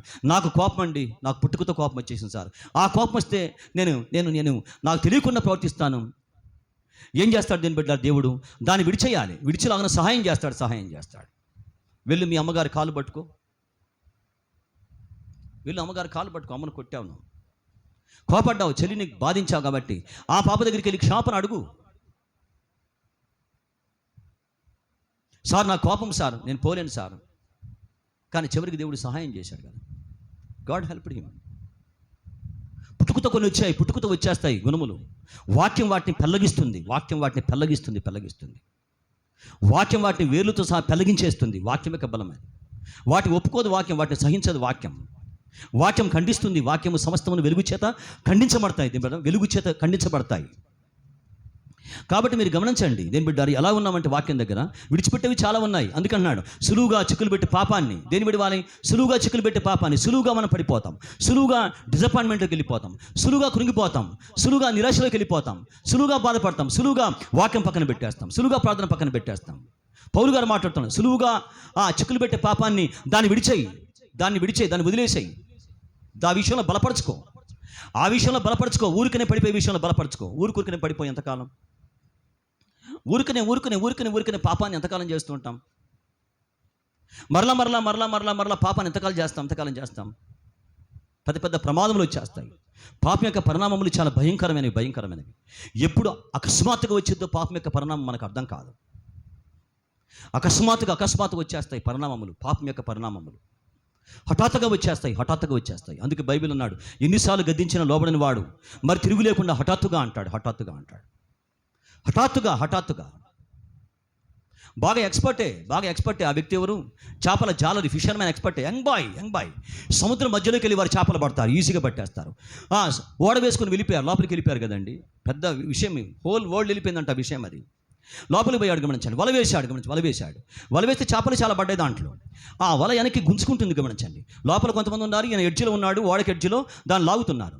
కానీ వల ఏం చేస్తుంది? వెనక్కి లాక్కుంటుంది, గమనించండి.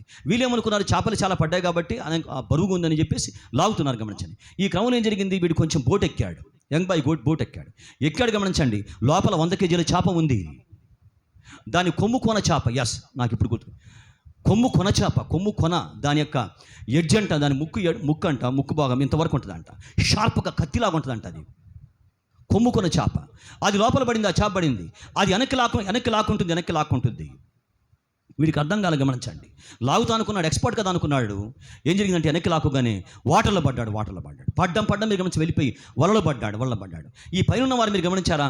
వల లాగేది పక్కన పెట్టి, ఎందుకోసం వీడు పడ్డాడు కాబట్టి ఆ కంగారులో మీరు గమనించండి, వాడి కోసం గమనించండి, ఆలోచన చేస్తుండగా ఈ లోపల చేప వలను లాక్కొని వెళ్ళిపోయింది. వాడు బయటికి రాలేక. Expert fissure man. హఠాత్తుగా వస్తాయి పాపం యొక్క పరిణామములు, హఠాత్తుగా వచ్చేస్తాయి, మనకు అర్థం కాదు అది. కాబట్టి గాడ్ ఈజ్ స్పీకింగ్, దాన్ని విడిచేసేయి. సులువుగా చిక్కులు పెట్టి పాపాన్ని ఎంతకాలం అలాగా సులువుగా మనం పడిపోతాం, ఈజీగా పడిపోతాం. అందుకన్నాడు, దాన్ని విడిచిపెట్టి ప్రతి భారమును వ్యర్థమైన భారం తగ్గించుకోవద్దు. వ్యర్థమైన భారములు దేని బిడ్డారా, మనం తెలియకుండా దాంట్లోకి వెళ్ళిపోతాం. అది నీకు అనవసరమైన భారం. అది నువ్వేం లోకరక్షకాలు కాదు. నువ్వు అన్నీ చేయలేవు, అన్నీ జరిగించలేవు. నీకు లిమిట్స్ ఉన్నాయి. Be in your limits. అన్ని విషయాలు మితంగా ఉండు. అన్ని విషయాలు మితంగా ఉండు. నీకు లిమిట్స్ పెట్టాడు దేవుడు, హద్దులోనే ఉండు. Learn to say no. Young పీపుల్కి ఆ బుక్ ఇచ్చాను నేను, లర్న్ టు సే నో. అన్ని విషయాలకి ఎస్ చెప్పొద్దు. Learn to say no. దేవుడు ఏం చెప్తాడు? ఎస్ చెప్తాడు, నో చెప్తాడు, వెయిట్ అని చెప్తాడు. అందుకే యేసుని చూడు, యేసు ప్రభువుని చూడు అన్నాడు పౌలు గారు. ఆయన ఏం చెప్తున్నాడు? ఎస్ అంటున్నాడు. కొన్నిసార్లు ఏమంటున్నాడు? నో, కాదంటున్నాడు. కొన్నిసార్లు మనతోటి, కొన్నిసార్లు వెయిట్, ఆగు, ఓపిక కలిగి ఉండు, ఓర్చుకో అంటున్నాడు దేవుడు. అందుకే అనుచూడు. భారములు పెట్టుకోవద్దు, వ్యర్థమైన భారములు పెట్టుకోవద్దు. అందుకే పౌలు గారు మాట్లాడతాడు, మా మేరకు మేము పనిచేసామంటాడు. మా మేరకు, దేవుడిచ్చిన మేరలో అని. దేవుడు నిన్ను ఉంచిన హద్దులోనే ఉండు. లిమిట్స్ దాటి బయటికి వెళ్ళవద్దు. అక్కడ అది నీకు అన్ని భారం అయిపోతాయి, బరువు అయిపోతాయి. వ్యర్థమైన బరువుల కిందకి వెళ్ళిపోతాం. అవి పోవాలంటే చాలా కాలం పట్టిద్ది. ఈ లోపల భక్తిని పాడు చేసుకుంటాం, విశ్వాసం పాడు చేసుకుంటాం. నీ ద్వారా జరిగే మంచి పనులు మొత్తం ఆగిపోయి మనం భారీ నష్టంలోకి, ఆత్మ సంబంధమైన నష్టంలోకి వెళ్ళిపోతాం. దావీదు జీవితంలో జరిగింది అది. ఫిలిస్తీయులకు వెంట వెళ్ళాడు ఆయన యుద్ధం కోసం. ఫిలిస్తీయులకు సహాయం చేద్దామని పోయేసరికి ఏం జరిగింది తెలుసా? ఆయన వచ్చేసరికి ఈయన భార్యని, పిల్లల్ని మొత్తాన్ని తీసుకొని వెళ్ళిపోయారు. సిక్లగులో 600 మందిని ఏమండి తీసుకొని వెళ్ళిపోయారు. ఈయన ఎక్కడికి పోయాడు? ఫిలిస్తీయులతో పాటు యుద్ధానికి వెళ్దామని వెళ్ళాడు ఆయన. రాంగ్ థింగ్ అది, గమనించండి బిడ్డ, రాంగ్ థింగ్ అది. పోయి వచ్చేసరికి మీరు గమనించండి, అమాలేకులు వచ్చేసారు. ఈయన మొత్తాన్ని, ఇలా భార్యని, పిల్లల్ని మొత్తాన్ని ఈడ్చుకుని వెళ్ళిపోయారు. మొత్తం కూడా దాన్ని తగలబెట్టేసి, కాల్చిపడేసి. దావీదు ఆ చోట ఏడుస్తాడు, భయంకరంగా ఏడుస్తాడు. ఎట్లా ఏడుస్తాడంటే మీరు గమనించండి, మామూలుగా అంటే మహా దుఃఖంలోకి వెళ్ళిపోతాడు ఆయన. అప్పుడు దాకా ఆయన ప్రేమించిన వారు ఏం చేస్తారంటే రాళ్ళు పెట్టి కొట్టి చంపేద్దామని దావీదుని ప్లాన్ చేస్తారు. వారు దావీదు వెంట ఉన్నటువంటి వారే, కొండలో, లోయల్లో, అడవుల్లో ఆయన వెంట వచ్చిన వారే, కానీ వారి కుటుంబాలు కూడా దెబ్బతినేసరికి వాళ్ళకి బాధ పుట్టి భయం పుట్టి తినిపెట్టారు. దావీదుని చంపేద్దామని వారు ప్లాన్ చేసుకుంటారు. సంగతుల కోసం దుర్భరంగా మారిపోతాయి. అందుకే బైబిల్లో పౌలు గారు మరలా అంటాడు, చాలాసార్లు మాట్లాడతాడు, నీవన్ని విషయంలో మితంగా ఉండాలి. అంటే దేవుని హద్దులు, దేవుని ప్రమాణములు, దేవుని కొలతలు, దేవుడు నీకు ఇచ్చిన ఆ యొక్క బౌండరీస్లో దేవునికి ఇచ్చిన ఇల్లు దాటి వ్యర్థంగా బయటకు రావద్దు. ఆయనకి ఇచ్చిన ఇల్లు దాటి వ్యర్థంగా చాలామంది వ్యర్థంగా బయట తిరుగుతుంటారు, ఇష్టానుసారం తిరుగుతుంటారు, పని వల్ల లేపని తిరుగుతూ ఉంటారు. అలాంటి వాటిని దేవుడు సహించాడు. అలా తిరిగేవారు ఎవరంటే సాతానుడు. వ్యర్థంగా తిరిగేవారు ఎవరు? సైతానుడు. పని ఉన్న లేపని తిరుగుతుంటాడు. యెహోవా దేవుని దగ్గరికి ఒకసారి మహాసభలోకి వచ్చాడు, సైతానుడు వచ్చాడు. అప్పుడు యెహోవా దేవుడు అడుగుతున్నాడు ఆయన, ఎక్కడి నుంచి వచ్చామంటే వాడు ఏమంటున్నాడు, ఇటు అటు తిరుగుచు వచ్చానంటాడు. ఇటు అటు తిరుగుచు ఎవరు తిరిగేది అట్లాగన? వ్యాండరింగ్ అంటారు. ఇటు అటు తిరగడం, పని ఉన్నా లేకపోయినా వ్యర్థంగా యూజ్లెస్గా దీని బిడ్డ. చిన్నపిల్లలు అంటే వేరే విషయం, ఆడుకుంటారు, పెద్ద విషయం అది. కానీ జ్ఞానకాలం వచ్చింది, బుద్ధి వచ్చింది, వాక్యం యొక్క బలం నీకు వచ్చింది. వ్యర్థంగా ఏ చోటుకి వెళ్ళవద్దు, వ్యర్థంగా ఎవరింటికి వెళ్ళవద్దు, వ్యర్థంగా గడప దాటవద్దు. దేవునికి ఇచ్చిన ఇంట్లో, గుడారంలో దేవునితో నువ్వు ఉండు, ఫ్యామిలీతో గడుపు, పిల్లలతో గడుపు, పిల్లలకి టైం ఇవ్వు, give time to your children. పిల్లలకి టైం ఇవ్వు, వారితో మాట్లాడు. మొబైల్ పక్కన పెట్టు. Spend time with your family. Mobile పట్టుకోవద్దు ఇంట్లో, అందరూ ఫ్యామిలీ ఉండగా మొబైల్ ఎందుకు పట్టుకుంటావు? ఖాళీ టైంలో మొబైల్ పట్టుకో. పొరపాట్లు ఇవే. సైతాను ఊరికే సైతాన్ అంటే మనము అనకూడదు. అంటే ఎస్, వాడు చాలా చీటర్, వాడు మిస్టేక్ చేయిస్తాడు. మన పక్కన మనిషి ఉంటారు, మన మొబైల్ పట్టుకొని కూర్చుంటాం. ఎట్లా అది? వాళ్ళు ఏమనుకుంటారు? మీ పక్కన భార్యాభర్తలు ఉంటారు, వచ్చి కూర్చుంటారు, నువ్వేం చేశావు? నాకే మొబైల్ ఉందని మొబైల్ పట్టుకొని కూర్చున్నావు. వాళ్ళ లోపల హర్ట్ అయిపోతారు. ఇతను మనిషి కదా, ఒక జంతువు అనుకుంటారు. ఈజ్ అన్ ఎనిమల్ అనుకుంటారు. అరే వచ్చి కూర్చుంటే మాట్లాడేంటి? మొబైల్ పట్టుకున్నారు. దీని బిడ్డ చాలా రాంగ్ థింగ్స్ ఇవన్నీ కూడా. బ్యాడ్ హ్యాబిట్స్ చెడ్డవి, దేవుడు సహించినవి. చెడ్డవాటిని అసహించుకోండి, వాటిని విడిచిపెట్టండి కదా. బాగా మీరు గడపండి, లిమిట్స్లో ఉండండి, హద్దులో ఉండండి. భారమును ఏమన్నాడు? ప్రతి భారము ఏదో భారం పెట్టుకోవద్దు. బాగా ఆలోచన చెయ్యి, బాగా థింక్ చెయ్యి. దేవుని లిమిట్లో ఉన్నానా? దేవుని హద్దుల్లో ఉన్నానా? దేవుని యొక్క బౌండరీ కింద ఉన్నానా? ఆయన యొక్క స్పర్శ కింద ఉన్నానా? దేని బిడ్డారా, ప్రభు నమ్ముకున్న వారుగా ఈ జ్ఞానం మనకు వస్తుండగా, ఆత్మీయుడు సహాయం చేస్తుండగా దాన్ని మీరు కాపాడుకోండి. అప్పుడు వ్యర్థమైన భారముల కిందకి వెళ్ళిపోకుండా, ఆ బరువు నువ్వు భరించలేవు. అక్కడ చాలామంది విశ్వాసాన్ని పాడు చేసుకున్నారు. భారముల కిందకి వెళ్ళిపోయి బరువుల కిందకి వెళ్ళిపోయి గమనించండి, అవి దేవుని భారములు కాదు, దేవుని బరువులు కాదు. వారు దేవునితో గడపలేక ఉండలేక ఈ భారం యొక్క బలం పెరిగిపోయి బాధపడి, వేదన పడి, చిక్కులు పడి, ఇంకో సమస్యలో పడి గమనించండి, వారి యొక్క భక్తి జీవితాన్ని చాలాసార్లు లాస్ట్ చేసుకొని వాళ్ళు మరలా నిర్మించుకొని దీన్ని బిడ్డారా, వారు బాధపడుతూ సాక్ష్యాలు పంచుకుంటూ ఉంటారు. కాబట్టి పౌలు గారు మాట్లాడుతున్నవాడు ఎందుకోసం అంటే, ఇంత గొప్ప సాక్షి సింహం మేఘంలాగా మనల్ని ఆవరించి ఉంది. 11వ అధ్యాయంలో అందరూ విశ్వాస వీరుల జాబితా ఉంది. విశ్వాస వీరుల జాబితా. వారి విశ్వాసం దేవుడు పాడు చేయాల. వారి విశ్వాసమును బట్టి ఒక వచన భాగం చూడండి, గమనించండి. ఆ వచన భాగం చదువుకొని వాక్యం ముగించుకుందాం. 11వ అధ్యాయంలో చూస్తారు వాక్యమును. 11వ అధ్యాయంలో దీన్ని బిడ్డారా, విశ్వాస వీరులు చాలామంది మనకు కనపడతారు. యోసేపు, అబ్రహాము కదా, మోజెస్ గారు, రాహాబు గారు, అందరూ మనకు కనపడతారు. ఇక్కడ మీరు చూస్తే కనుక 33వ వచన భాగం చూడండి. 32వ వచన భాగం పేర్లు చదువుతాను. ఇక నువ్వు ఏమి చెప్పుదును? గిచ్చోను, బారాకు, సంసోను, యెఫ్తా, దావీదు, సమూయేలు వారిని గురించి, ప్రవక్తలను గురించి వివరించటకు సమయం చాలదు. వారి విశ్వాసము ద్వారా రాజ్యములు జయించిరి. విశ్వాసమును కాపాడుకోండి, విశ్వాసం అధికం చేసుకోండి, విశ్వాసమును మండించుకోండి. విశ్వాసము ద్వారా రాజ్యములు జయించారు, నీతి కార్యములు జరిగించారు, చేతకాని నీతి కార్యములు జరిగించారు. వాగ్దానములు పొందుకున్నారు, వాగ్దానములు దేవుని చేత పొందుకున్నారు. విశ్వాసము సింహముల నోళ్ళు మూశారు. వారికి సింహం లాంటి ఆటంకాలు మన ముందు ఉంటాయి. దీన్ని బిడ్డారా, వాటి నోళ్ళు దేవుడే నీ విశ్వాసాన్ని బట్టి మూసేస్తాడు ఆయన. అగ్ని బలమును చల్లార్చిరి. షడ్రక్, మేషక్, అబేద్నెగో అగ్ని బలమును చల్లార్చారు విశ్వాసాన్ని బట్టి. ఖడ్గదార తప్పించుకున్నారు. ఖడ్గం పడాలి, తప్పించుకున్నారు. బలహీనులుగా ఉండి బలపరచబడ్డారు. వీక్ పీపులే కానీ వారు స్ట్రాంగ్ అయిపోయారు. యుద్ధంలో పరాక్రమశాలు అయ్యారు. బికాజ్ ఆఫ్ ఫెయిత్, విశ్వాసాన్ని బట్టి. కాబట్టి పౌలు గారు ఏమన్నాడు, ఇంత గొప్ప సాక్షి సమూహం మేఘములాగా నిన్ను ఆవరించి ఉండగా, మేఘములాగా దీన్ని బిడ్డారా నిన్ను ఆవరించి ఉండగా, మేఘంలాగా గమనించండి, కమ్ముకొని నీకు కూడా విశ్వాసం ఉంచు, విశ్వాసం ఉంచు, విశ్వాసం ఉంచు, విశ్వాసం ఉంచు. విశ్వాసం వ్యర్థం కాదని వారు ఏం చేస్తున్నారు? రా అని పిలుస్తున్నారు. మేఘంలాగా వారు ఆక్రమించి ఉన్నారు. వీళ్ళందరూ కూడా నిన్ను మేఘంలాగా ఆక్రమించి ఉన్నారు. ఎవరు ఆక్రమించి ఉన్నారు? వీళ్ళు ఆక్రమించి ఉన్నారు అంటున్నారు. కమాన్, విశ్వాసం ఉంచు, విశ్వాసం ఉంచు. విశ్వాసం వెనక్కి తీయవద్దు. విశ్వాసాన్ని మెయింటైన్ చేయి. విశ్వాసాన్ని బట్టి రాజ్యములు జయించాం. విశ్వాసాన్ని బట్టే అగ్ని బలమును చల్లార్చామని వాళ్ళు పిలుస్తున్నారు. కమ్, పరిగెత్తు, ఓపికతో పరిగెత్తు. వ్యర్థమైన వాటిని విడిచేసాయి, పాపాన్ని విడిచేసాయి. సులువుగా పడిపోయే పాపాన్ని విడిచేయి. సులువుగా ఎక్కడ పడిపోతున్నావు దాన్ని విడిచేయి.